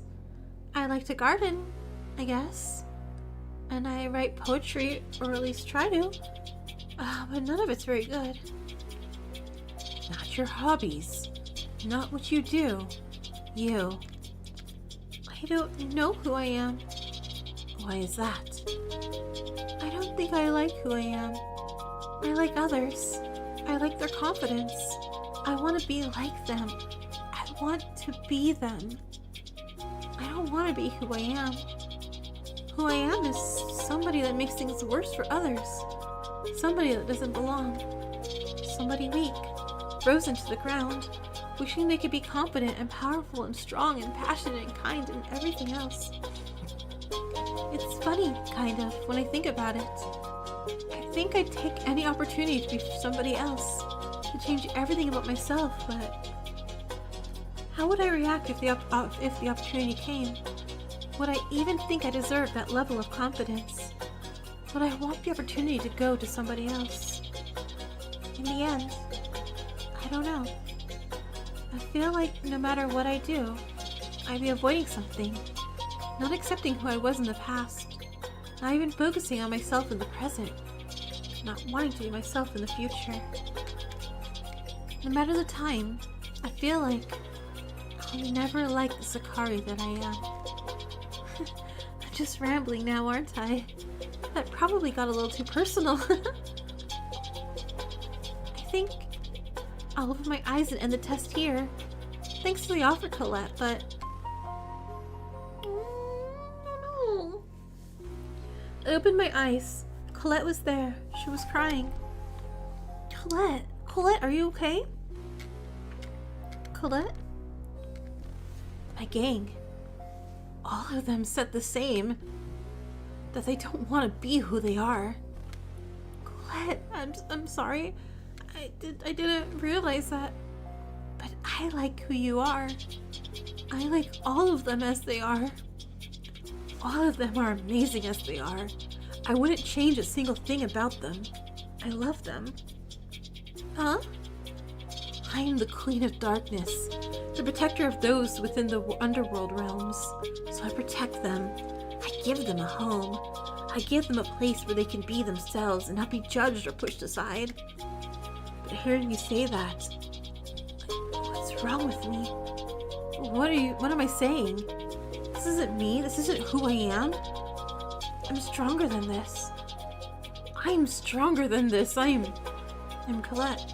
I'm Colette. I'm Colette. It's just so sad knowing that we know that, you know, Colette's who she became, I guess, to get away from something from the past. I had no idea what to say. I didn't know what caused Colette to suddenly cry like this, but I put my arms around her. She dug her face into my shoulder. And soon enough, the two of us departed. But I knew I had to go back eventually. Whatever I said, it impacted Colette. It made her realize something. The talk of running away when I said I didn't like who I was. The repeating of her name. Did Colette somehow run from herself? I'll ask her about that another time, but for now, she needs time. Soon, I headed back to my room. It's the final free time. It's the last final one. Well, I'm obviously gonna talk to Colette. That's so ominous. The last free time ever. Do you want to hang out with Colette still? Yeah, I do. Hey. I was like, we need to give Colette time. So I walked back to my room. And then I turned back around. I was like, Colette. Was I enough grieving time? Are we good? Unlike usual, Colette greeted me with a single word. It somehow scared me more than anything else she had said before. I think Colette and I have gotten a little closer today. I'm sorry, Colette. Don't be. Can I ask a sensitive question? Did you relate to what I said last time? Usually, my members are comfortable enough. I ask those questions and then reassure them afterwards, accepting them into the gang. But I guess I didn't get to do that this time. I understand, but it's okay. I guess I'm a hypocrite, but you aren't weak. I like you, Colette. I like who you are. I like that you kissed me in the first free time event. So you like the Queen of Shadows and Darkness. I suppose all mortals fall for her. It's cause Sakari's plans and she's the goddess of the underworld? It's like a Hades Persephone situation. Colette, take Hikari away, please. No. I like you. Not what you call yourself. Your way of talking, your pranks, your passion. That doesn't change even when you're not feeling your best. This is our most Yuriful stream. It absolutely is. I like all sides of you. Every possible flaw, too. I was supposed to be reassuring you, Petals. But you deserve to be reassured, too. You don't have to be your best self every single moment of your life. I guess you're right. I wish I could always be funny, be entertaining, and be passionate to others. I wish I was some queen, some goddess. I know I'm not one, but sometimes I like to pretend I am. It's fun. I understand. I wish I could be like that too. But not in the same fantastical way. I want to be confident. I want to be strong. I want to be like those I admire every single day. My brother, the well-known photographers or writers I like, and even people here like Fuyaka. I want to be them. I want to be good for others. I guess I could relate. You know when I said you gave up a little sister vibe a little while ago? Yeah? Well, that's because I experienced being a little sister myself. When I was younger, my brother was the kindest, most passionate person I knew. He basically raised me while our parents traveled everywhere. He loved everyone around him, forgave everybody, and never looked down on others. He treated everyone like a friend. But I was like a curse, and bad things happened around me, and I wish I could be anybody but me. I'll let you on a little secret as an older sibling, who is also very well liked by everyone. It's a lot of people pleasing. Not necessarily even on purpose. But as an older sibling, especially one that has to be a parent early on, basically, in life, it's a lot of just feeling like, hey, here's responsibility. What do I do? I'll make all the adults and everyone around me happy, and then everything will be good, and there'll be no problems, and I don't have to worry about it. So it's less perfection and more just bottled up going, ah, on the inside. But I was like a curse, and bad things happened around me, and I wish I could be anyone but me. So we both feel inferior to our siblings. That's sure a coincidence. You can relate to this version of me, Petals. A weak little kitten, not the queenly Colette, not the feline of fables. But I like this Colette too. I get 2 Colettes for the price of 1. This doesn't change how I see you, Colette. You're still Colette, no matter how you feel or what you do. It'd be pretty shitty of me to reject you in the moment you show anything but your common mischievousness, right? You're not some toy to entertain people. Even if you get scratches or bruises, you're still the same. I like you the same. And you're the Colette I like, even if you end up scaring me to death. I mean, at least I'll be sent to your realm if that happens, right? I appreciate that. You'll be a good subject after all, won't you? You're pretty good at the reassurance thing. But we can't have a subject without our wonderful Colette, no matter how she's feeling, right? Confession time? Are they gonna smooch? Oh ho ho! So you're willingly submitting yourself to the Queen of Realms beyond. I am. I see. Then perhaps you'll make a wonderful subject, Petals. Though it took a while, Colette felt a bit better as I stayed by her side. Whether it be Colette the Queenly or Colette the Weakly, I still love the Colette I knew. And that was the last Street Time event, so I would never hear her poem or get the kiss I wanted. It's fine. Eventually, the 2 of us departed, but I couldn't. Oh no! But I sure couldn't wait for the next time we'd meet her. Definitely wasn't the last Street Time event I used up for that. Soon I headed back to my room. It is now nighttime. Hikari has had a tiring day. Let's make. Why are we the antagonists? Why are we so bad? You know, hell might be so bad as it seems, right? Let's make it a little more tiring for her, shall we? That was certainly a day, but that means one more day closer to their motive. One more day closer to the next body she'll have to discover. What a cruel situation. Thankfully, she's distancing herself from it all. Should she be thankful for that? We'll see. I still haven't figured out how I felt about Iki and Asuka. Maybe I can ask Asuka about how I feel. Why isn't it so right? As I said, like, why does it feel like I'm being the one being mean now? She wasn't going to mourn. Or at least, that's what she was telling herself. What a fool you are, our dear Hanasaki. But she was too busy lying to herself and trying to solve their deaths to actually handle her grief. Asuka talked to Fuyaka right before their death, so maybe Fuyaka has some advice. As for Iki, she has something to say about that too. She always has something to say. Hikari went up to Fuyaka's door. She was— oh my god, wait. No, wait.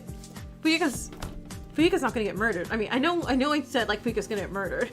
The narrator's a 16th student. I wasn't prepared for a body today, if this is the case here. Oh, why is this desk storage room not locked up? And so, she went to the storage room next. Just as suspected, Fuyuka was there, checking every single object. Daisuke's haunting the narrative. Yeah. Fuyuka? Hey, the spread I used. Ah, Hikari. I didn't expect to see you while I was doing my daily checks. Sparks! Things have been going down.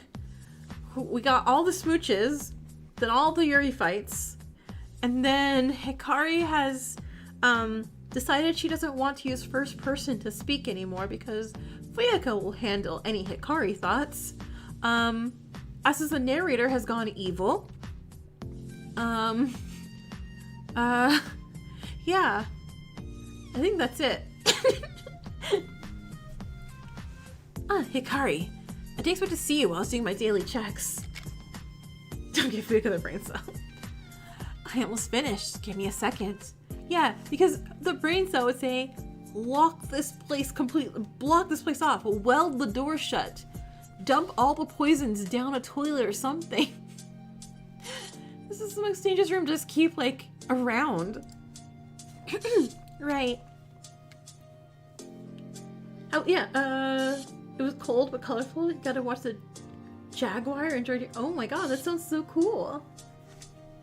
Also, congrats, Steph. You won butter. Fuyuka finished counting some tools, inspected a few items, and nodded to herself. Okay, everything is as it was when the storage room was first introduced to us. Everything? So the poison Ryu used, the tools used in the murder, and everything else was put back. Not exactly. The poison was used and the objects were bloodied, but now, it's as if they were never used to begin with. Even the ropes, one of which had been used to strangle Asuka, doesn't have any damage at all. The knives have no sign of blood at all. So I think we are in a block of all the storage rooms. Exactly! Why do we let these rooms just exist? Yeah, so if whoever runs the killing game and / Dia have access to like our dreams, our intrusive thoughts, everything keeps getting reset, our bodies get reset, like I think we're in a Danganronpa 2 VR situation. Because I doubt they're sending in a cleaning crew and they have a psychic on board. At the word knife, Hikari jumped. She thought back to the knife in her room. Was it still there? What about the stains on the bookshelves? Are they gone? Yes. It's even more than that. Are the scratches gone completely? Oh, we also learned that it's not the first killing game. Tsubaki said that they don't remember exactly what about it, but they remember being in a killing game before this one. Yes, how did you know? Just a reasonable guess. I do understand. How can Dia have a seemingly infinite stock of items? How can things be cleaned up as if nothing happened to them? Even entire bookshelves. I have no clue. I wish I knew. You got some popcorn to enjoy the horse. Tsubaki's actually Rantaro. Tsubaki's actually one of Rantaro's lost siblings. Like, no. I've known less than I usually do lately.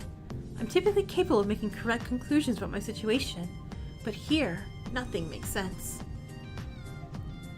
You have hot cocoa and marshmallow? Oh, that sounds so good. I keep being wrong about people here too. It's frustrating. I am absolutely, an eggnog person. So, not necessarily alcoholic eggnog. I just like regular, just like warm eggnog with like chocolate. It's weird tasting, so it's good. But you've always been right, haven't you? None of them are to be trusted. You had eggnog once, it was cool. I'm right about the people still with us, yes. Oh god, eggnog ice cream is also really good. But those who have passed, that's another story. I don't understand. You can't be wrong, because you're currently my thoughts. Daisuke was a traitor. Wasn't a traitor. A reckless Look at his cute face. Like, I'm so mad at Fuyuka, like, every 3 seconds. But then Fuyuka goes like... and I'm like, oh, Fuyuka, I forgive you. What am I mad at you for again? Oh, right, being toxic beyond all belief. Like, no, I'm trapped in this. I'm trapped. Daisuke wasn't a traitor. A reckless individual that would risk our lives. His recklessness saved your life. I'm thankful for that. Thankful? Yes. Without you here, It's so problematic. Why cute? Exactly. Yes. I wouldn't be able to protect you from your own weakness. Asuka and Iki were more complex in their foolish naivety in the end, even if it meant their deaths. When Asuka met up with me, they seemed more mature than before. I was gonna ask about that meeting actually. How was it? Well, Vika started reminiscing. Hi, Asuka. Please, please. I know we had our differences, but you need to help me. I don't want to be known as somebody who betrayed everyone. But you did betray everyone. You funded the situation we were in with full clarity. No, I didn't. I promise. The thing my parents funded, it was a thing to help animals, to research ways to help them. That freaking... No, Dia. Dia must have edited the context, or came up with fake proof. I don't know what you received in the folder. I don't want to see it, because I'm sure it's not good, but I'm telling the truth. Bring back the frog monarch, right? Don't worry. I can tell you are. Oh, wait, you can? Then help me, please. I don't want Hikari and Toshi to look at me like I'm a bad person. I don't want to be a bad person anymore. I want to I just want to change. I want to be better. Can't you understand that? I can, don't worry. It was something like that. They were still visibly angry, but they held it in. It was impressive, even to me. Asuka having a mega mind moment. They began to express their thoughts in a way I thought was mature.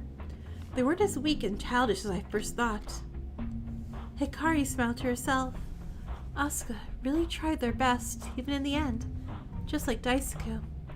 The two of them tried their best to the end, but now they were gone. Her smile vanished. Wait, they're right. Character development gets you killed in this game. Hikari, I was wrong. Don't develop your character. Say broke into the escape and then get fixed. And Mayume and Sanosuke weren't vulnerable either, at least at first. Despite how frail they were in their motivations, they still stuck with their beliefs until the end. And they were persistently annoying to me, but good at proving their points. But they killed. Isn't that the ultimate sign of weakness here? Murdering here is more than that. I've learned that. Actually, yeah, I know I said in the beginning of stream, Fuyuka is so dead this chapter. Fuyuka is so dead this chapter. This is all the character development. Maybe she's gonna set... and she sets Hikari free on top of this too at the end. Saying, hey Hikari, you should actually be yourself. Murdering for the sake of other people? For revenge? For their safety? That's weak. That's undoubtedly weak. Oh yeah, Sparks. There's gonna be no more free time events. Apparently. The game was like, this is your final one. And I was like, what? But if a person were to murder for their own survival, I wouldn't blame them. You see, that's different from what the others would say, or what I would have said, before you taught me otherwise. I used to think... Yeah, you used to think, Hikari, but that's the problem, you stopped. I used to think that being there for others, doing whatever you could for them, was all you could do, was all I can do. I never had a chance to say what I really wanted, to be firm in myself, but you taught me otherwise. You taught me to be myself, Fuyuka. Did she? Yeah, Fuika's like, what? Did I? Please stop saying things like that. But you deserve to be thanked, don't you? It's Thanksgiving after all. You're letting me depend on you. To not worry about others. You're teaching me to not be as weak as I've been. You... Oh god, okay. Fuika, with all the cute voice, I'm back to blaming you for things again. Shut up. Stop saying things like that. I'm so sorry. I shouldn't have. Hikari is so dumb. No, this is... Look, don't apologize. There's no point. Just stop saying things like that. Stop it. Okay, I understand. Fuika was being so generous and forgiving. Now Hikari, that dumb stupid idiot, has messed that up. What kind of stupid person was she? You're such a weak person, Hikari. You'll always be this weak person. You'll always be your own person. Fuika letting you momentarily depend on her won't ever change that. Don't forget who you really are. What a pathetic waste you really are. Don't forget. You're your own person. Your own person. Your own person. I understand.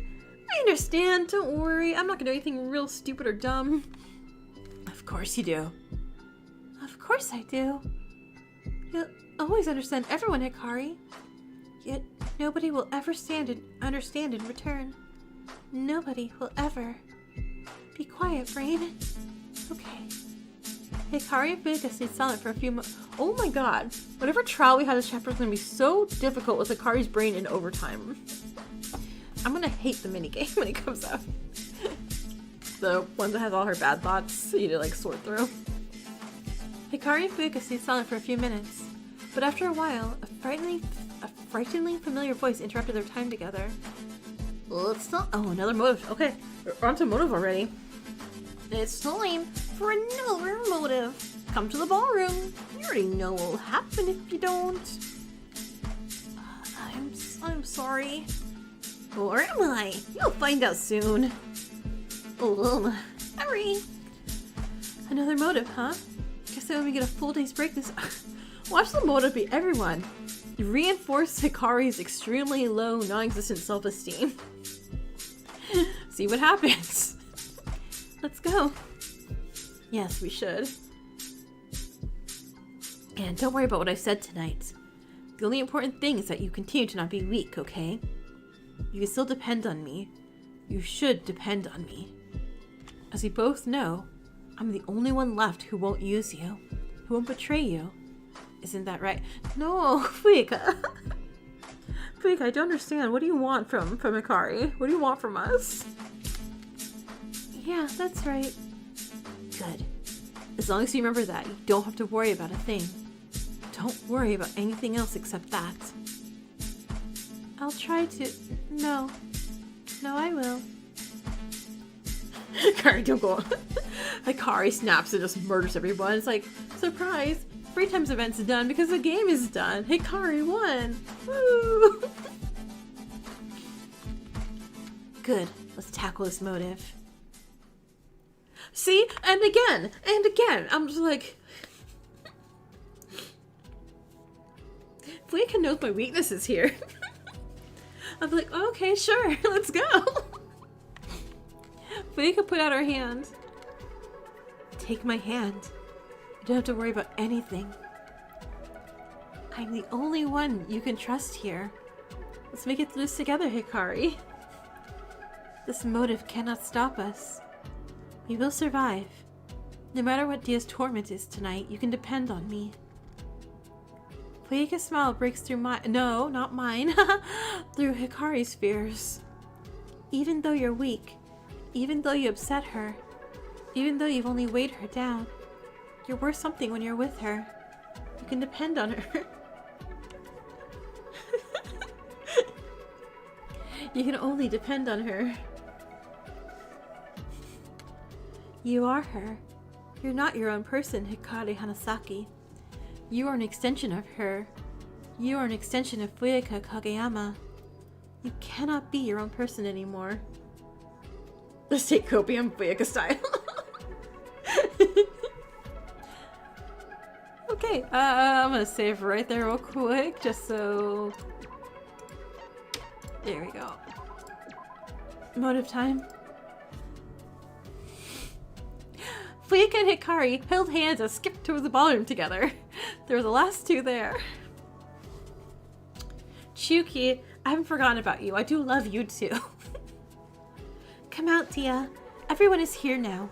Please show up before we are torn apart by fear any further. We'll be fine. Fine. We have to be fine. We'll handle this motive. We have to. I hope you shall handle it well. Please, do not lose that hope. You're gonna be the only one of us in this entire group is gonna have any hope, okay? So please, Toshi, we beg of you, please hang in there. Well, I don't want to lose it. Heroes can never lose after all. Right, heroes have never lost a battle. He's attempting to handle it in his own way. Also, Kazuyuki, I feel like we don't get a lot of Kazuyuki. We best not trample on it. If Toshi goes, the stream turns off. Oh yeah, Toshi. We can handle this. We can find a foolproof method to handle it this time. Actually, I'm getting real Ryu kills Buyaka vibes for this chapter. I don't know. I'm just really like, I don't know. If not Ryu, then Maon. I feel one of those three is gonna die. Foolproof? I doubt even a demon could handle it. Isn't that right, Gremlin? Yeah, maybe somehow. Ryu, I'll try to help as much as my limited abilities in this form allow me to. Thank you. Oh no. Oh no. You like Maon? Oh, in the beginning, all of Maon's girlfriends have broken up with her. So, Colette is not talking to Maon really anymore, and Chuki hit Maon and like punched her in the face. So, Maon's a little friendless right now.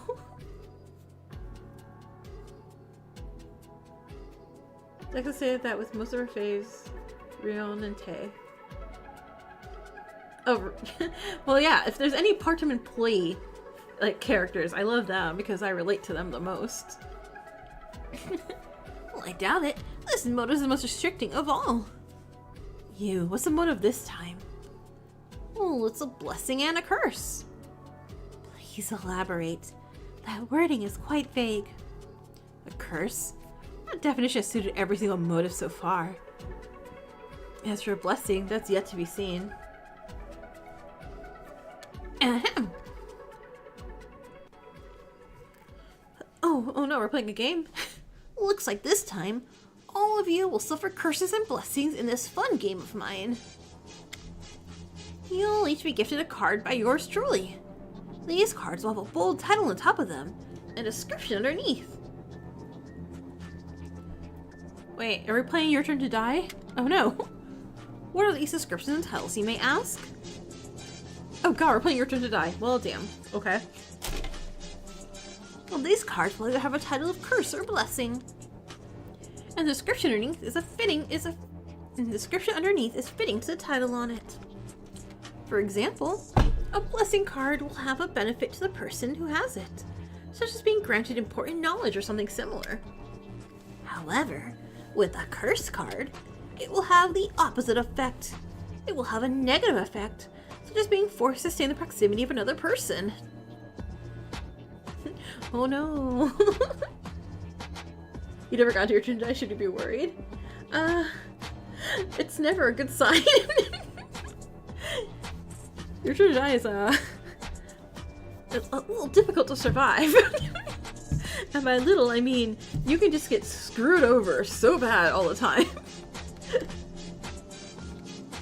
Each of you will be gifted these cards now. Dia took an array of cards out of their jacket, throwing it around the ballroom. They all landed face down. Each of you, pick up the card nearest to you. Don't say what it is. Don't pick up more than one card. You know why. Hikari sighed, picking up a blessing card. A blessing card that says go on a spa day vacation in The Bahamas or something. Well, god damn it. Sorry. I'm sorry. The large red curse was in bright letters. Ikari just gave up. Her card description was, you have a curse card. Your curse is that you must find out a person's unknown truth in the next 72 hours. Wait, doesn't that kill somebody? What a way to jinx something. What? No. Okay, hold on. An unknown truth, so we need to know either Colette, oh guys, I guess everybody's we don't know. Minus, oh no, so we know because, so that's not gonna count.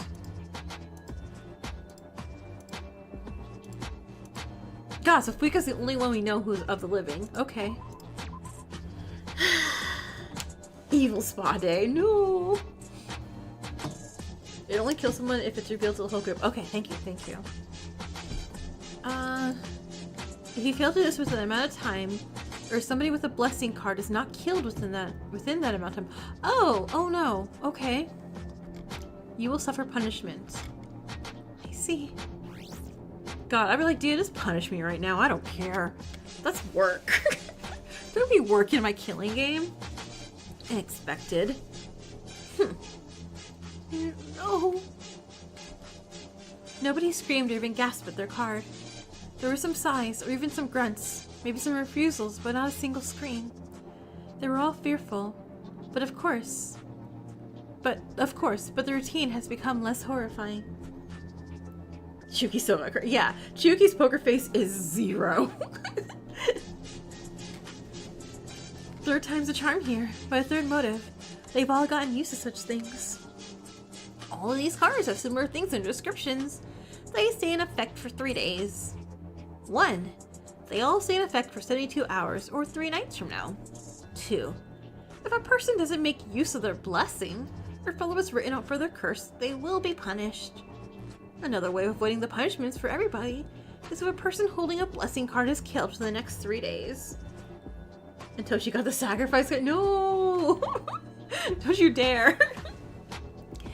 Is everything clarified? Does anybody have any questions? Don't be afraid to ask. It's not a crime. Can we swap? Or is it? There are oh so many crimes you can commit here. How many blessing cards are there? Oh, at most half of you will have a blessing card.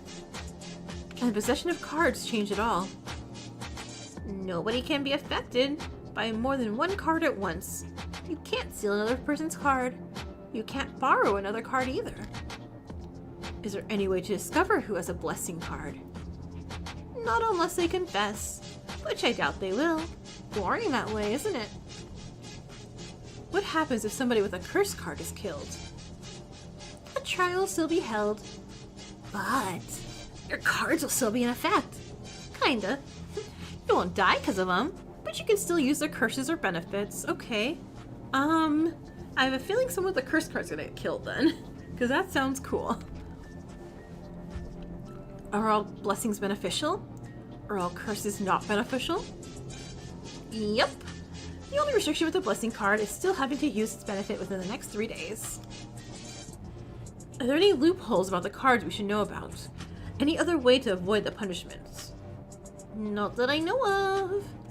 The only way out is that somebody in possession of a blessing card dies. Is this the last motive? No. Damn, we can ask what we were all thinking. And judging by the amount of survivors left, there's probably at least a couple more in store, so chop chop, get to murdering. That clears every question of mine. To be fair, I'm really grateful Fuika asked all the questions that I would have asked in a minute. Because, like, I would immediately be trying, like, okay, how do I trick someone with a blessing card to pick up my card so I can steal their card? But you can't do that, darn. It looks like this motive is really one meant to trap us. You're right. I don't know how I'll accomplish mine at all. You can probably just ask Hikari. Mine is more annoying than anything. Not deadly, just annoying. Mine is... ugh, I don't know. Mine is... I recommend not discussing our cards. Especially those who have blessing cards. It only risks their demise. That's good advice. Everybody should aim to do what their card says. Even if... never mind. I will find a way around this. Nothing's ever stopped my magic before. Copium's at its limit, right? Oh god, Ryu definitely has a curse card. Ryu has a curse card that's like, hey, murder everyone in the world. And Ryu's like, okay, done. I can't too. Not even this card will stop me, I hope, at least. Didn't Kazuyuki just say not to discuss our cards? Please don't risk it. I can't allow that. Everyone, you are not allowed to discuss your cards. If you do, I'll be forced to lock you in your... Okay, actually, you know what, Fuyuka? So with the folders, everyone, don't discuss it. That turned to be bad. Everyone discuss it. Fuyuka, now with this, hey everyone, don't discuss it. And I feel like if you survive, you're gonna be like, hey, maybe we should.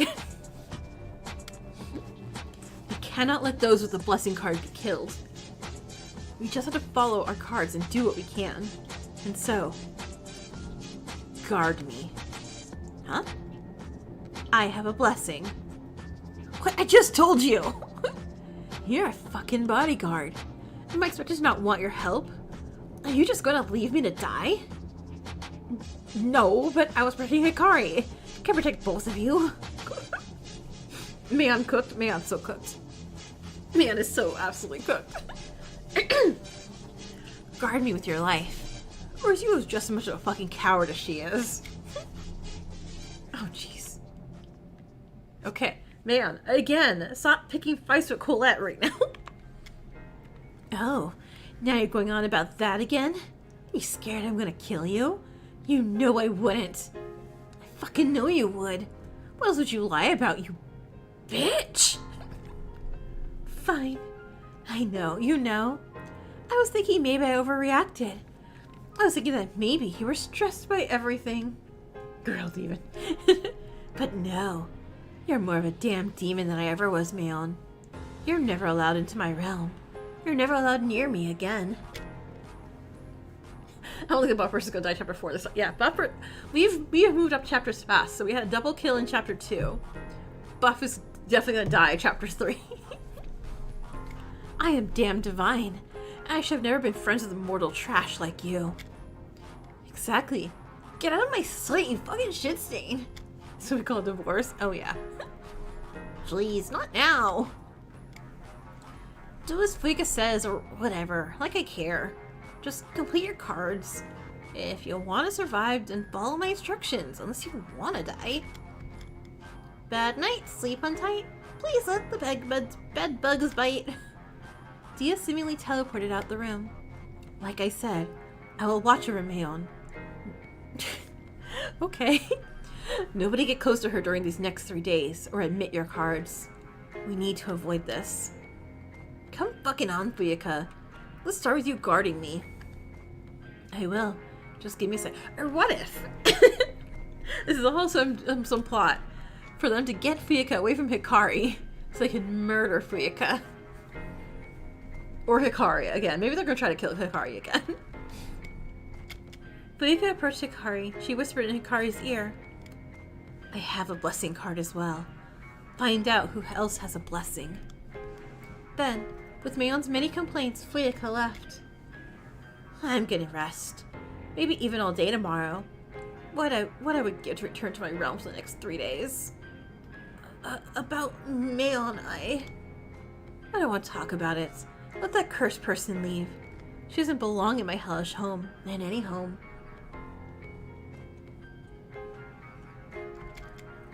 Okay, but if you need anything, then just let me know.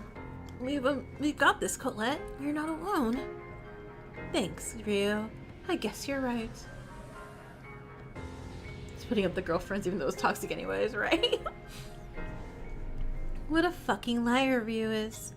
Wait until he tries to poison Colette, too. Maybe she should be warned. Or maybe Colette deserves it. She's a liar too, after all. Everyone is. Right?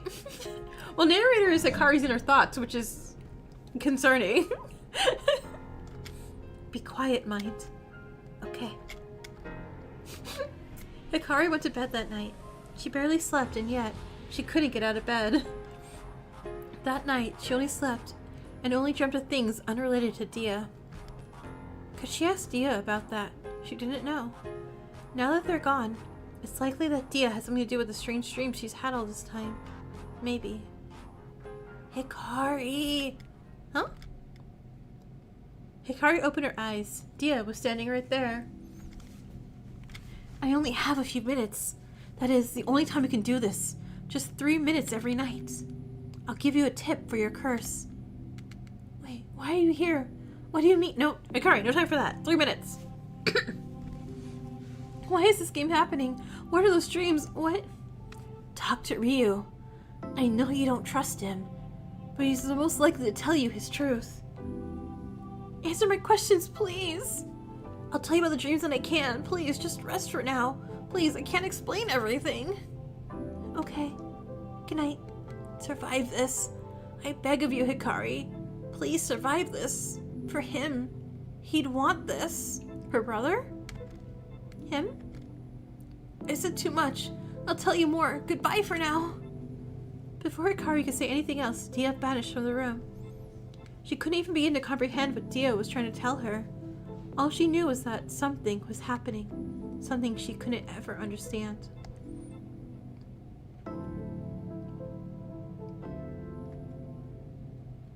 Nothing. You called out for Dia, but no distortion came.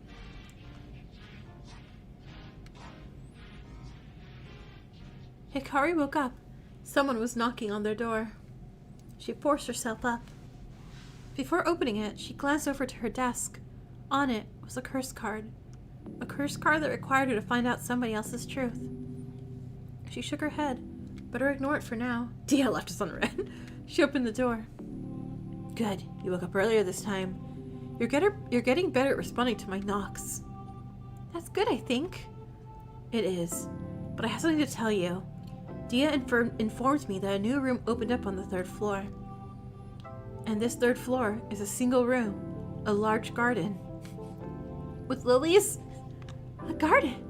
A garden! A garden! A garden! Hikari may be her own person again. I see you're excited. No, don't look cute, don't look cute, don't look cute. Who would it be? Flowers. Flowers mean the world to me, Fuyaka. They're the greatest comfort I ever had. I do suppose flowers are beautiful. They may be worth it in a sense.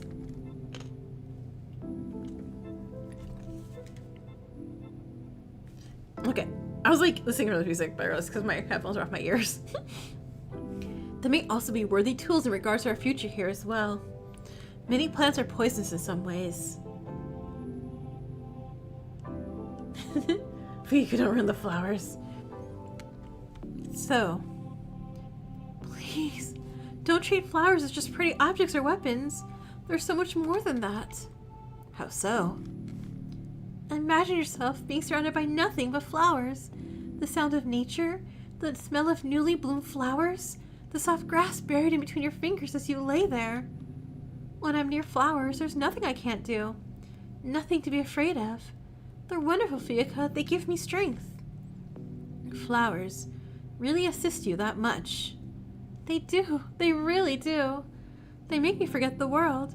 They make me feel brave. They've been my only companions in the darkest moments. It may seem a little dumb to you, but flowers are important to me, okay? Oh no, not again, not again. No, I understand. You're surprising sometimes.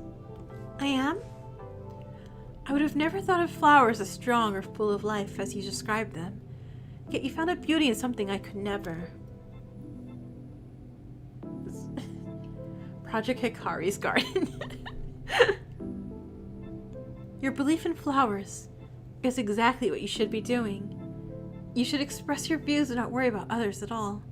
Be loud, be clear, let yourself be heard. Despite my doubt in them, you let yourself be heard.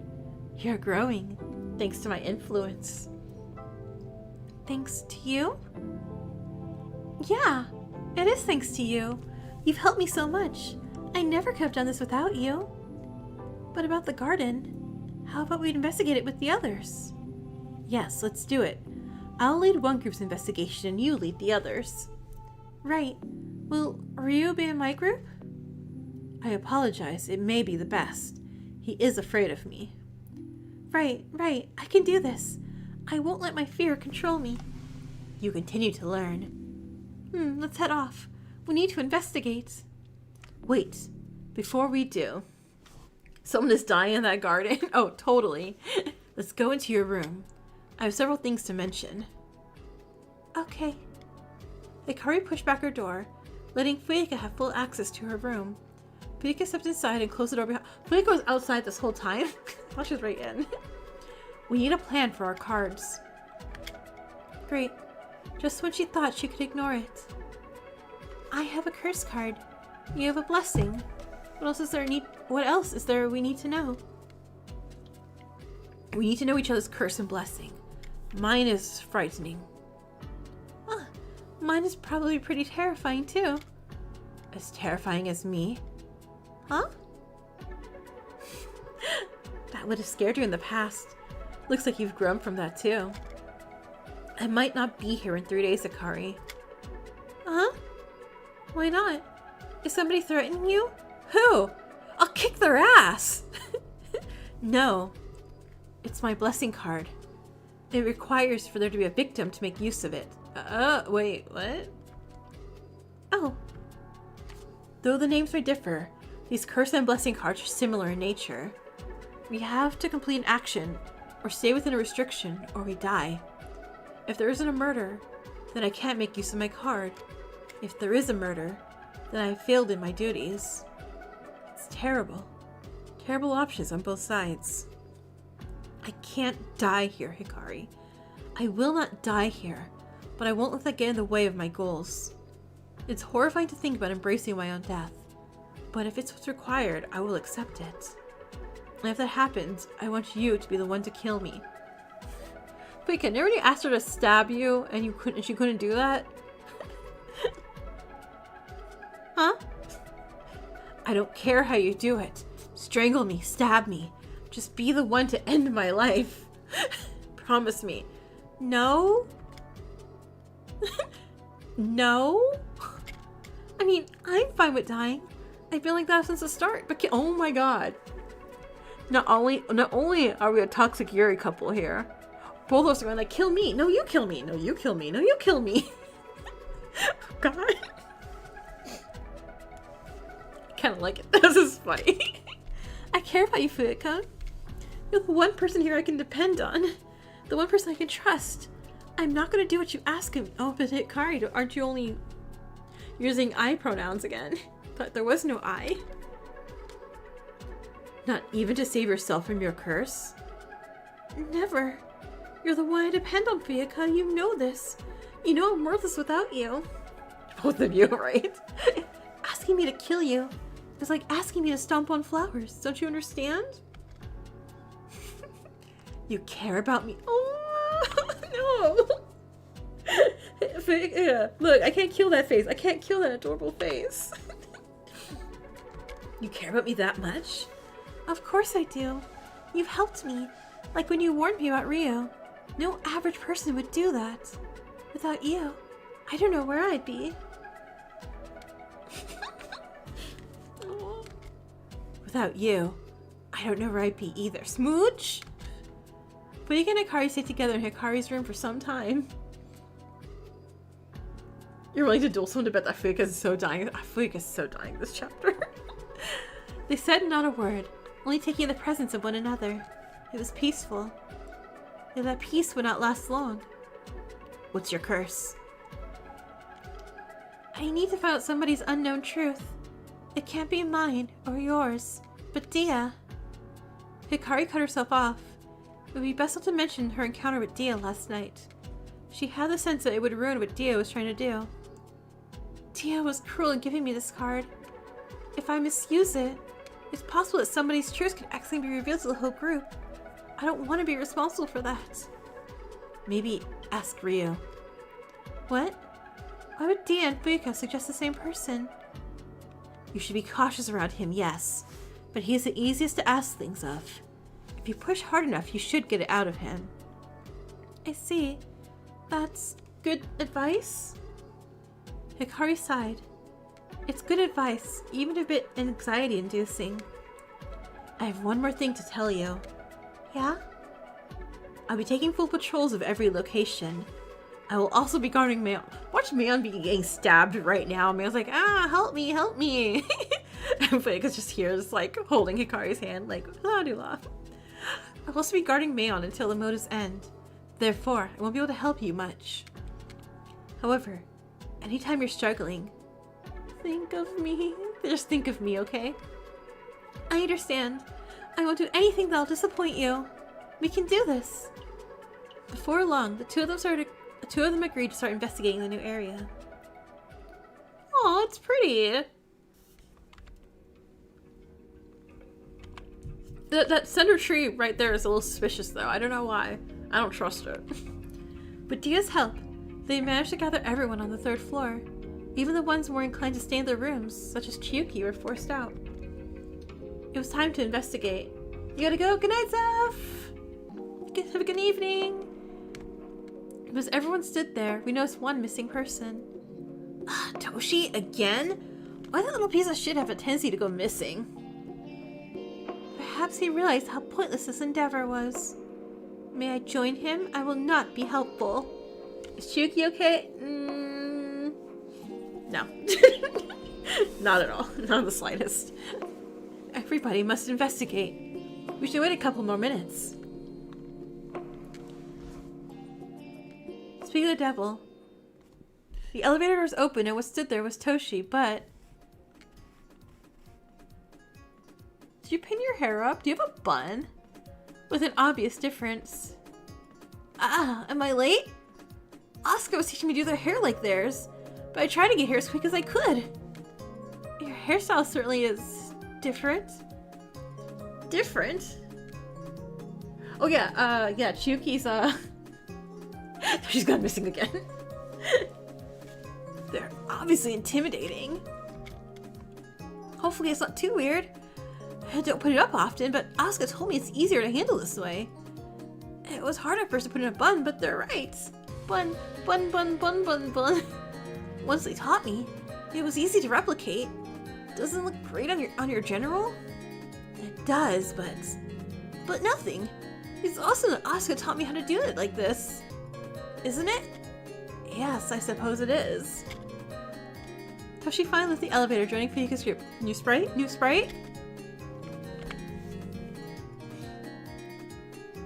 Cute. Cute. Toshi's invisible Hoge now. Well, somebody has to take over for Protag since Akari's kind of like, not quite. Well, let's start investigating.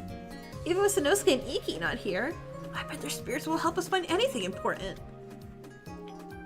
Everybody ignored Toshi's behavior, unsure of how to deal with it. They all turned to the large room instead. This room is incredibly large. No wonder this is the only room on the 3rd floor. Toshi's still in denial. Yeah. Yes. I wonder how difficult it is to take care of so many plants. Oh, it's so proper for somebody like me. I'm a divine, remember? Yes, a divine. May your abilities assist us. Of course they will. They fucking won't. Stop pretending like this, dipshit. You better shut your mouth. I don't want to hear it, Mayon. Good. Fuyuka stared at those who'll be in her investigation team, elbowing Hikari. My group is going to be hard to handle.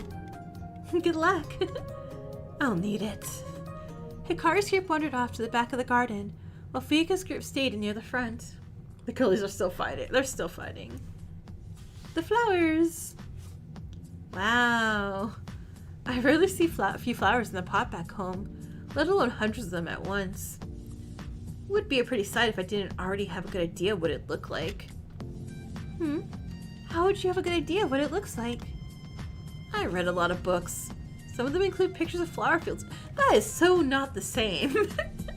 Seeing a flower in a picture and in real life is completely different. Whatever, I have a good visual imagination, so connect the dots. So, a villain like you has powers like that, then? Sure, let's say it is like that. It's still really pretty. Even if you can imagine it pretty well, nothing would compare to the real thing. Yes, I agree. These are quite pretty. They're more than just pretty, they're wonderful. Which of these flowers do you like most, then? Hikari refused to answer. Just pretend Rio isn't there. One time when you're at one, a butterfly landed on your shoulder. It was like a Disney princess. Oh, have you ever been to is it called an atrium? Those like little like enclosed cage like plant area things you walk in, and then like they have like a bunch of like birds that are free in there that you're like allowed to feed and like, you know, pet and stuff like that. I've been to a couple of those, and those are really fun. Those ones, those are so fun. So like, oh, the bird, I mean, I know the bird just wants food, but the bird came to me. It was great. Oh, I guess I like those ones. They kind of look like tropical flowers. They're the color bubblegum. Is it hibiscus? Is that your favorite flower, Toshi? You like hibiscus flowers? Yeah. You have been to some that don't have petable birds. Oh, this looks really cool and pretty. Those are hibiscus flowers. And speaking of bubblegum, they're actually, I'll say like, I love hibiscus tea. Hibiscus tea is like one of my favorite teas. They actually are edible. They're often used to make tea. Oh, I tried hibiscus tea before. I think it tasted really sour. Add more water to it, Ryu. Bubblegum tea.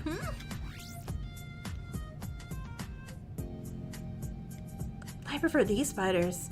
They kind of look like spiders upside down, don't they? Are these spider lilies? Is that why? Imagine each hairy leg crawling down your back, step by step by step. Each tiny movement sending a chill down your spine. You also like hibiscus agua fresca. Nice. God, that's scary. Please stop. Spiders are quite kind creatures at times, are they not? Not all are bad. That's not the point. Honeysuckle, never mind. Well, these flowers are honeysuckles. They're actually edible as well, like the last one. I tried some syrup from before and it was very sweet. So that just makes me crazily sweet even more. Why do all these flowers sound delicious? What tyrant put oh my god, if we just see Toshi one day, like in this room, just chomping down on like all of these flowers. Like, Toshi, no. Okay. Is that not the poison flower? It feels like that's the poison flower. Hold on. Think. What is that? What is that flower called again? Are all these kinds edible? What about this type? This is definitely the poison flower. Juki pointed to another flower. Hikari shook her head, rushing to the flower. It is foxglove! Oh my god, yeah. Oh, not this one, it's really toxic. It's a foxglove flower. Eating any part of it can cause sickness, even death if you're not careful. Death? I don't want to die by any kind of awful poison. You'd know that for sure, wouldn't you? Goddamn, Hikari. Hello, foxglove again. What do you mean? Nothing. Hikari shook her head. But don't worry. Under any circumstances, eat this plant. If you have any questions at all about which plants are safe, you can come to me. Oh, but don't, under any circumstances, eat this plant. Because I'm the flower girl. Got it? Yeah, your knowledge will definitely be useful. Thank you, Hikari. Yes, you can be our queenly Hikari, master of all flowers. How many of you guys ate a poison flower? Looks like a lady eat it. Let's move on. Hikari's group investigated the rest of the flowers in the room. She discussed the edibility of every single one, much to the other's surprise. The medication digoxin is derived from foxglove? Oh, cool, cool.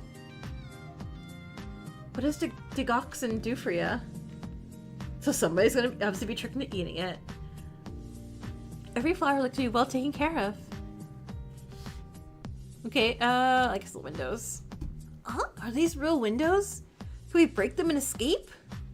Nah, they're probably fake windows. And if not, they're probably made of material that's indestructible. Even if they're breakable, anyone who tries is donezo. Right. Ugh. I need to think through these things more. Dia, can you help us out here, wherever you are? You called? Ugh. Oh, you still scare me. I'm terrifying, I know. They designed me to be like this. Who? Lay is all I can say. It's used to treat abnormal or irregular heart rhythms. Oh, cool. Thank you. And now we know. Of course it is. You wouldn't want to risk your stupid robotic life for us, would you? You don't get it. I get it better than anybody here. You act like our ally now, but you can't do a single thing, can you? Well, you would never do that. You expect me to help you worthless guests? Exactly. You could be useful, but you choose not to be. How convenient. Tsubaki, please be more open-minded about Dia. There's no point in that, you know. It's just a little scrap of metal with a fake brain. It can't feel any real pain. Eh? Throw it out the window! Stop this action of yours, Tsubaki. Ryo is going to ask it a question. Let him ask it. Yup. The question is about the windows, right? Well, I mean, they're indestructible. They're just here so the plants get sunlight. I don't know exactly what material they're made of, but yeah. Don't risk breaking them unless you want a gut full of glass. Tsubaki's robophobic. Thank you for informing us. I will keep it in mind. Yeah, don't mind Tsubaki. She's probably just anxious. Sure, I'm so terrified and anxious. Oh no. Shut up already, we get it. Jeez, fine. Okay, let's learn about trees, everyone. Ooh. We get pear trees? Distracted, sorry. Pear trees, apple trees, orange trees. This may explain where some of the food in the kitchen originates from. Right. To even grow different types of trees here must mean Dia takes really good care of this place. I can't even grow more than a few types of flowers on my own. Even as a villain, or an anti-hero, can care for plants as well. Maybe they aren't as irredeemable as I thought. Redeemable schmeemable. I doubt Dia cares. It's probably an automatic thing. Are some of these flowers and plants even realistically capable of growing here? They probably even been genetically messed with just like we have. Oh, yeah, probably. Yeah, because, I don't know. I feel like, I don't know. I don't know if I'm going to make a statement here, but I was just like, I know specific plants can't grow near each other. And, you know, you need different water levels and soil types and things like that for every different type, and I don't know enough to know if the ones they mentioned so far. Wait, no, because hibiscus is a tropical one. Wouldn't it need more water and light than... I don't know. We're monsters, and so are these plants. Is that really caring? Is it? Maybe not.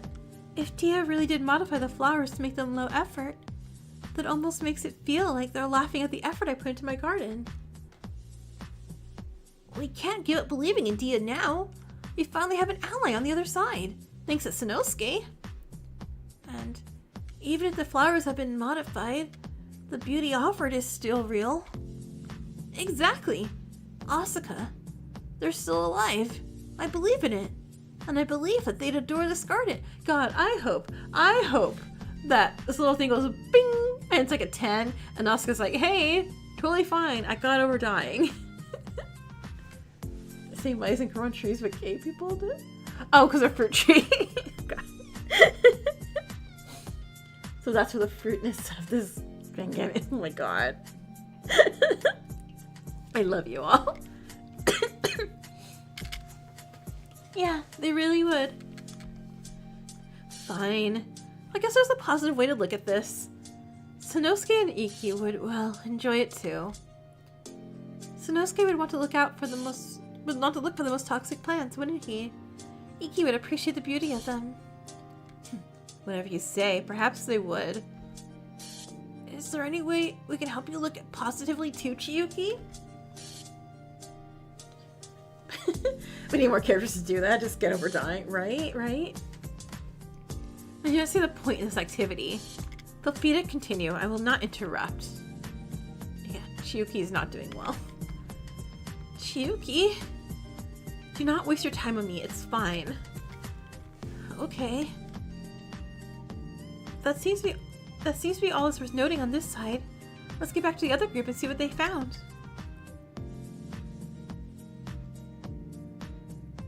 You found a Tanti jar? You like to turn it into an insect jar? You don't know what else you put in there, or what insect you capture? Yeah, I heard fireflies or lightning bugs, whichever part of the world you're on, which how you pronounce that one. I think they die really, really fast in captivity like that. Imagine if Taka got Vermondo's death like that. They returned to the center of the room, waiting until Fuika's group was finished. Unfortunately for them, they had the two frenemies in the midst. They hardly got anything done. Colette and Kazuki even separated themselves, leaving Fuika to finish the investigation herself with an irritable Maon. Hell, why do we have to be in the same group? Why did I even need to be put in any group? Why couldn't I just been left alone? I would have enjoyed your presence in the group. I really need your jokes right now. I miss hearing them. You really do?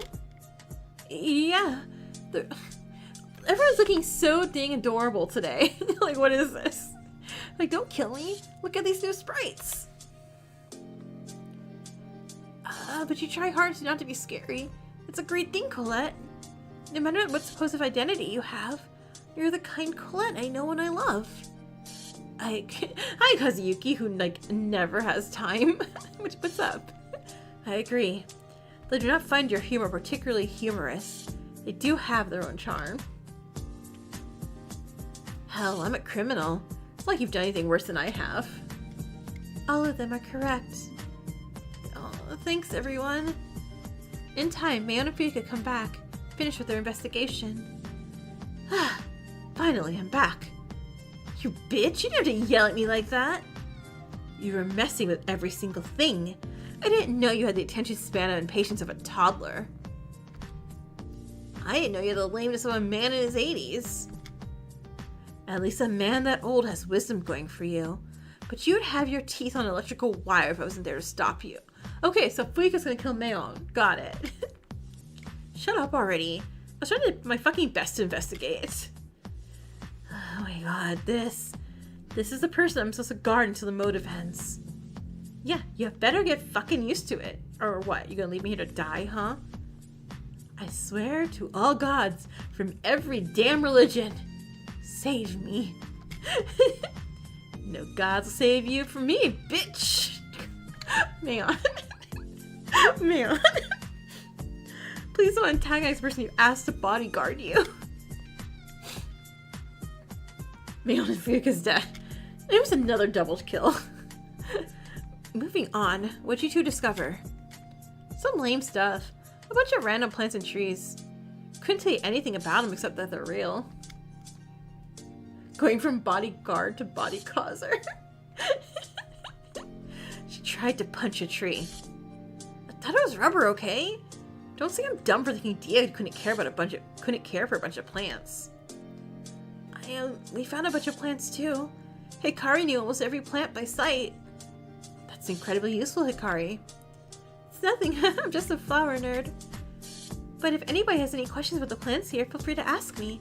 I'll be able to answer most of them. Noted. Besides a bunch of random plants and trees, there was a shed. Shears, shovels, watering buckets, fertilizing soil, everything you could think of when it comes to taking care of plants. There's also a large shelf purely dedicated to seed packets, and a few empty pots next to it. So you can grow whatever you want here too. You didn't really forget. So actually, someone has like the blessing of play Stardew Valley and the 3rd floor. Don't screw up. And they're like, oh shit. It seems odd to me. It's the only room on the floor though. Why is that? Well, maybe Dia knew we need some pretty flowers. They're so nice. That's not the reason. Be quiet. I won't take the word of a potential villain. Yeah. Even my divine knowledge doesn't have the answer to this conundrum. It's impossible to solve right now. What a shame. I cannot contribute anything to the discussion. I shall go. I swear Chiyuki said she was going to go like 5 times already. Chiyuki trudged throughout the garden, heading to the elevator. None of us had the energy to call out to her. A few followed quietly, namely Toshi, Tsubaki, and Colette. Looks like our discussions are over then. None of you have the energy to discuss it. Damn this. Well, we just need to rest for a few days. After that, we can try our best. Ryu and Fuyuka left as well once the elevator began to work again. Only Maon, Hikari, and Kazuyuki stayed there. Idiots all.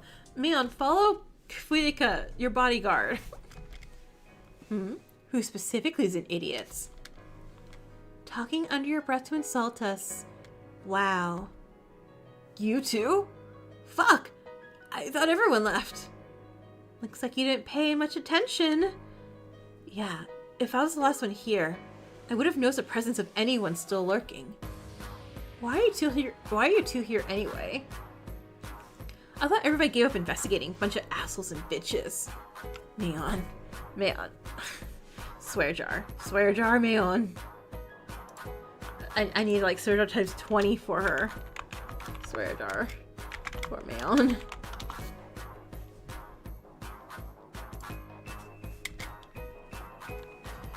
I was interested in double checking everything just in case. Within our motive, another murder is likely to occur. Yeah, whatever. What about you, Shortcake? This is a garden. I'm a gardener. Make your own guesses. Right, this is your turf. Return to my question. Who is an idiot? Everybody. She's gonna go bankrupt at this point, right? Who specifically? Everybody. Didn't I fucking tell you that? You have. But I sense it's not a complete truth from you. I agree. If somebody was an idiot, you would tell it to their face, not mutter it when you thought nobody was here. So who's an idiot, Maon? Is it Fuyuka? Of course she's dumb. She forgot about guarding me. You're not doing a good job of moving yourself. Okay. Is it Ryu? Toshi? They're too optimistic. They've been betrayed, and they're still trying. It's dumb. Chiyuki? I don't know what's going on with her, but it's dumb to not care at all anymore. Aww. Maon looks adorable right here. Also, was Hikari always as short? Wait, hold on, Hikari. What's your height? What's your height? What's your height?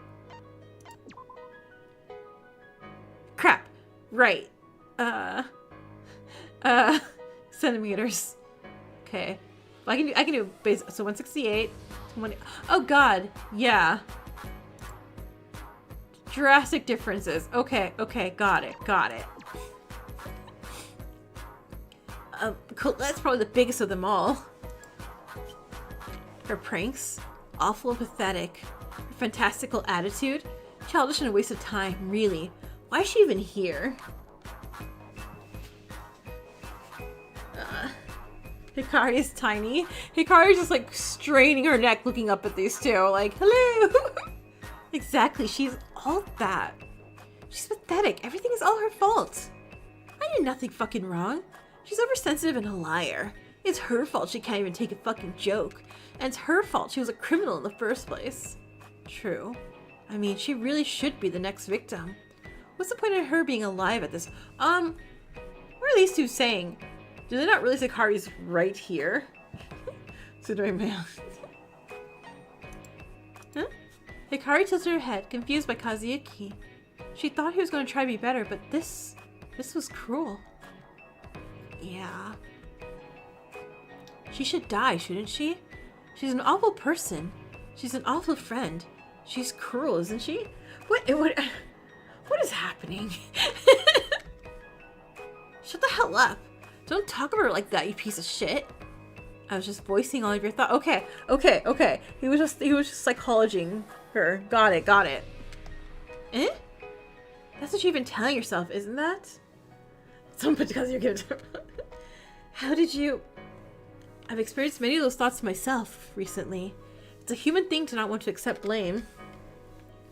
My own experience, my experience with my own sister is proof enough of that. I don't fucking care about your sister. I don't care about what you experienced. I don't care about Colette. She's a piece of shit and I just waste? Eh? You two are creeping me the hell out.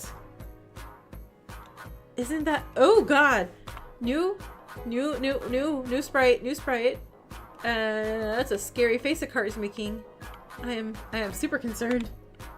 Hikari, isn't that a good thing? Eh? Oh god. Okay. Hikari's not doing okay. You need to be more careful, Mayon. You have a blessing card. If you don't make yourself out to be a threat, you're gonna die. It's a good thing to show your strength. It's not a good thing to rely on others.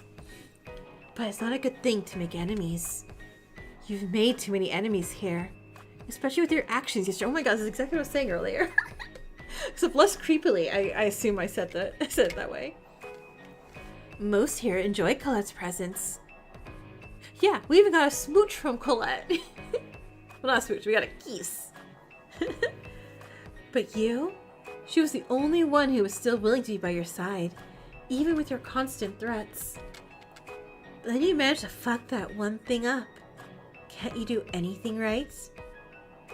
Hikari, that's going a bit too far.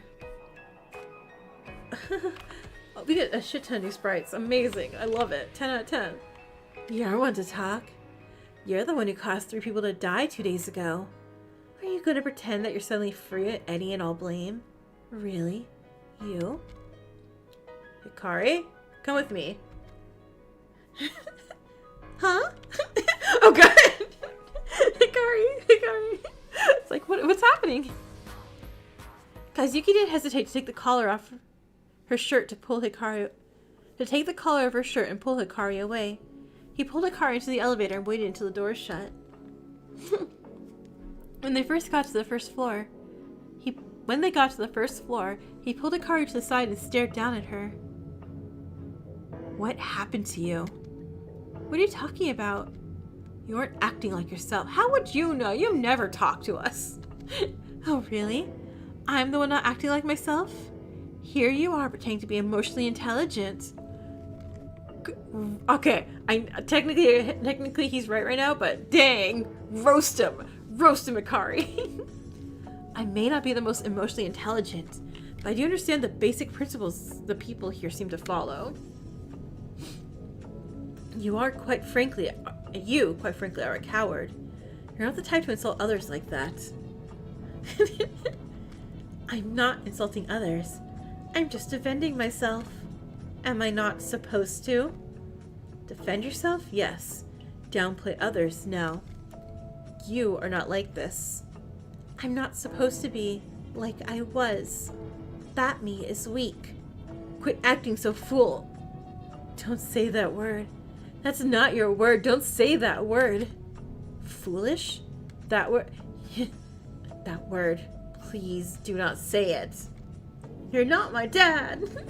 I don't want to hear it. I can't hear it without. I'm sorry. I shouldn't have said all that. Felicia would be so disappointed. She told her to act normally. She told her to just not let her guard down. Now she's becoming weak in a different way. How could she? When I made the command fool, I didn't think it was going to be like a plot point. I really thought it was just because it was funny.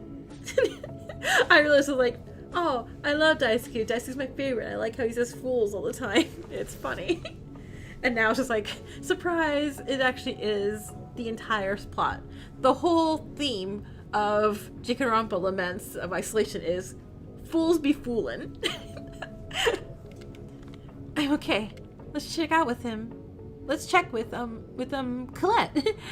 We need to talk to both sides. We need to talk to both sides to fix our conflict, don't we? Later today, let's go look for Colette. I need a little break for now, but surely I'll be able to help you out with her later today. Sure. Laments of fools. Hikari started walking off. Little did she know, Kazuyuki was behind her, mouth open. He didn't have a clue to what was going on. Or at least, that's what she thought he was like. She couldn't see behind her, after all. I'm not an omnipotent narrator, after all. I'm just a terrible, terrible coping mechanism for a miserable little girl.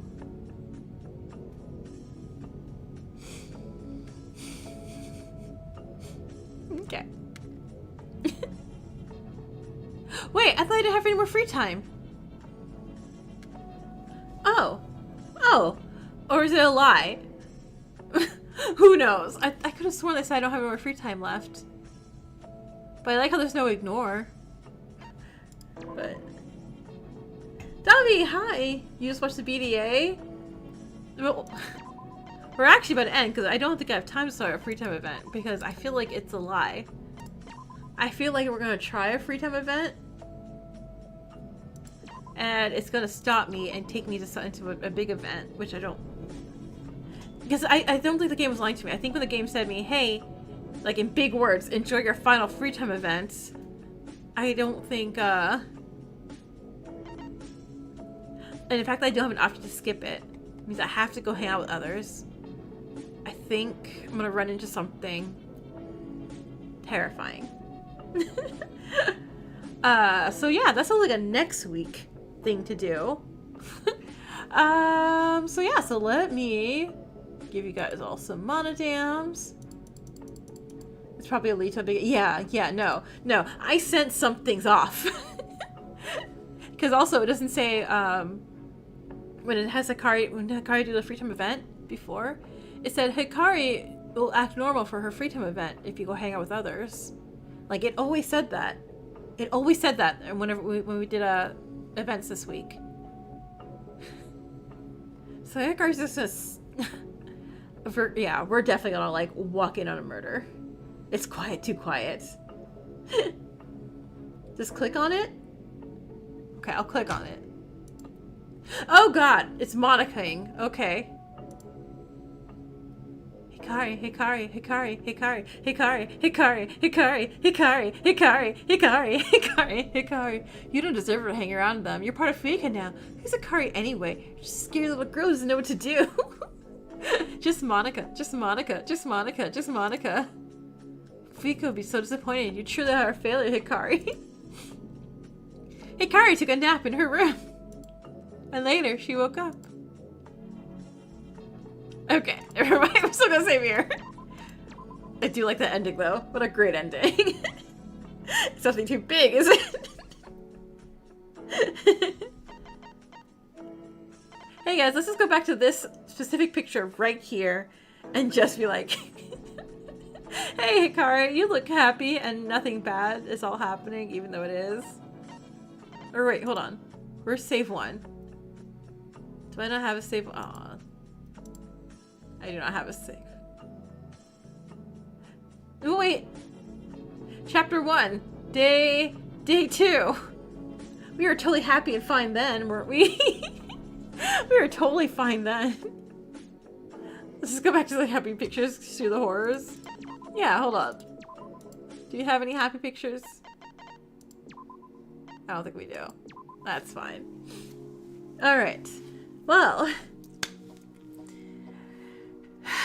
I'm nervous. Fuika and Neon are both fighting for who gets to die first this chapter. And it's gonna be one of the two, and I'm thinking it's gonna be Fuika. I don't think we're gonna have a second chapter of Hikari Fuika going on. And I think probably mid-trial I really hope Hikari's gonna have that snap and realize she has to be her own person to grow. To be like a happy little plant and grow, you know? So, we need to fertilize her with happy thought. That sounds terrible. I meant like plant fertilizing, and I realized what it sounds like, and nope. We need to give her sunshine and happiness to make her grow. How's that? That's a lot better. That is what I meant to say. I'm going to find this moment in this and edit myself out. Think happy pictures. Think about photos of Sanosuke and Iki hugging, right? Alright, let's see. Top bands. Let's pay you guys out. Number 1 with 1,000 mana coins is Lady. Where are you, Lady? There you are. Let's give you another 1,000 mana coins. Second place is Chaotic. Chaotic. I forgot. There you are.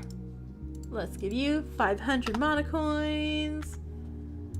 And third place, Alicia. Which one's your character? That's radical. There you are. You're up. I see you. 250.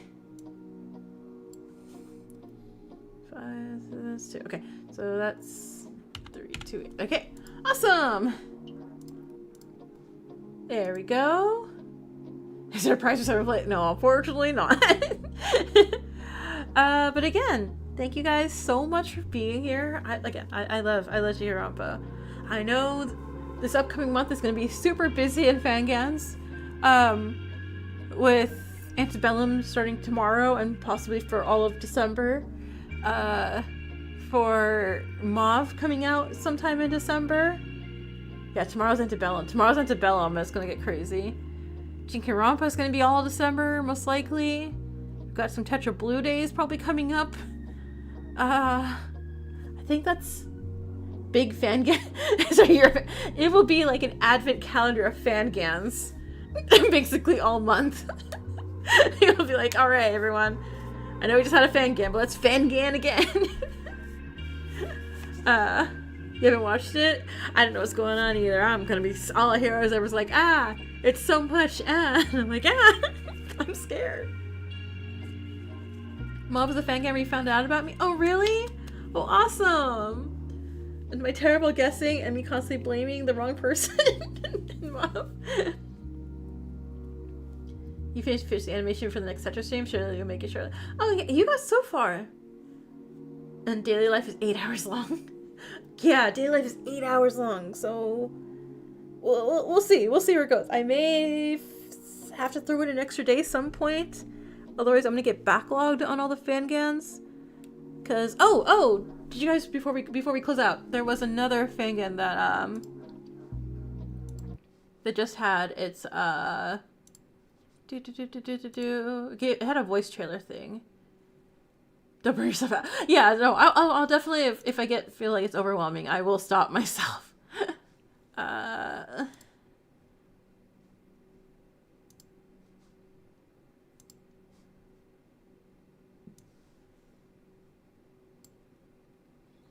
Matcha, you see me the Sarah background. I said during the thing, like, that's gonna be my background. I love Sarah. I love Sarah too, so much. Alright, last 2 minutes and then we'll go. Would you be willing to achieve freedom if it meant putting your life on the line? What? I mean, you guys are gonna know exactly which two characters are my favorite. Who doesn't know already? Freedom is pretty important. I just don't know if I'd put my life on the line for it. What? You're totally freaking me out, dude. Ooh, the fellas. Probably would, if it's for my life and all, but stop with the weird-ass questions. I do not have the time to entertain such a rude question. A lady doesn't deserve to be kidnapped or killed. So neither. You like the sprites? I like the sprites too. I guess I probably would. I don't know. I feel like look at this little dork with this little tie outside of his hoodie. I would totally put my life on the line for freedom. I have a band. I will totally put my life on the line for Sadako. Absolutely. She looked like she's part of like Ibuki's like band. I love her. And fans! A life to go home to! So, yeah. Okay, I'm gonna pause the I'd next risk character. My So this character, I was like, oh my god. Love his design, love his look, love how bratty and you know, and like a rat this character looks like. life? Are you kidding me? It's fucking Krill again. I can't escape liking Ken. Ken just is like in my life forever. I'm like, oh man, I know I'm gonna love this character. And I'm like, wait, I know that voice. And it's Krill. Krill, what are you doing? What other choice is there besides die slowly? I'd rather die Krill be trying Krillin. than to waste away in captivity. I need you to not ask such Also- dumbass questions. I'm not immune to this either. I will put my life on the line for anything I loved. Even myself. Sounds like I'd have to really reconsider my plan if my life was in danger because of it. He looks annoying too. What's the point in asking me And I that can't- anyway? well, Well, geez. That's a loaded question. I don't want to die or anything. So I'd probably pick the non-freedom thing. It sounds less scary. Well, it really depends how I would go out. If it's painless. either I want this Kui to do like a horrendous murder or survive. One of the others. Would I rather die quickly or be held captive forever? The hell are you talking about, dude? I don't have time for your stupid hypotheticals. Fuck off. I mean, duh. I'm really not the kind of guy that's gonna take the easy way out. That's boring, dude. So yeah. And like another collector murdering. Because sounds like Kopi from Data. Oh, you're right. That's what I think I recognize. That's what it sounded like, huh? Oh, I subscribe on this account. So, oh, wait, don't look at me. Yeah, so I hope they don't get anything done for this month, obviously. I'm like, please give me till next year. Please a couple months before you put anything else out. Oh, hey, that was me. Well, look, Sadako needs to, have fans. I'm like, excuse me. Yeah, so anyway, that's definitely going to be, like, thrown on the list, too. I hope it is good. I'm excited for, I'm always excited for more fangans. Yeah, I listened to my other account, but it's on here, too. Excited for me to play Mob again. I'm so excited for Let It Go. What's happening? We watched Mindlock Protocol, the voice actor reveal trailer for a new fangan that's going to be coming up eventually. You're also gonna hate his crimes with Sadako, right? So yeah, let you guys go to bed, and I will see you over tomorrow for Antebellum, Tuesday for Of the Devil, which I think we're finally in the trial now, and on next Friday for more Jikoronpa. All right, see you guys all later. Good night.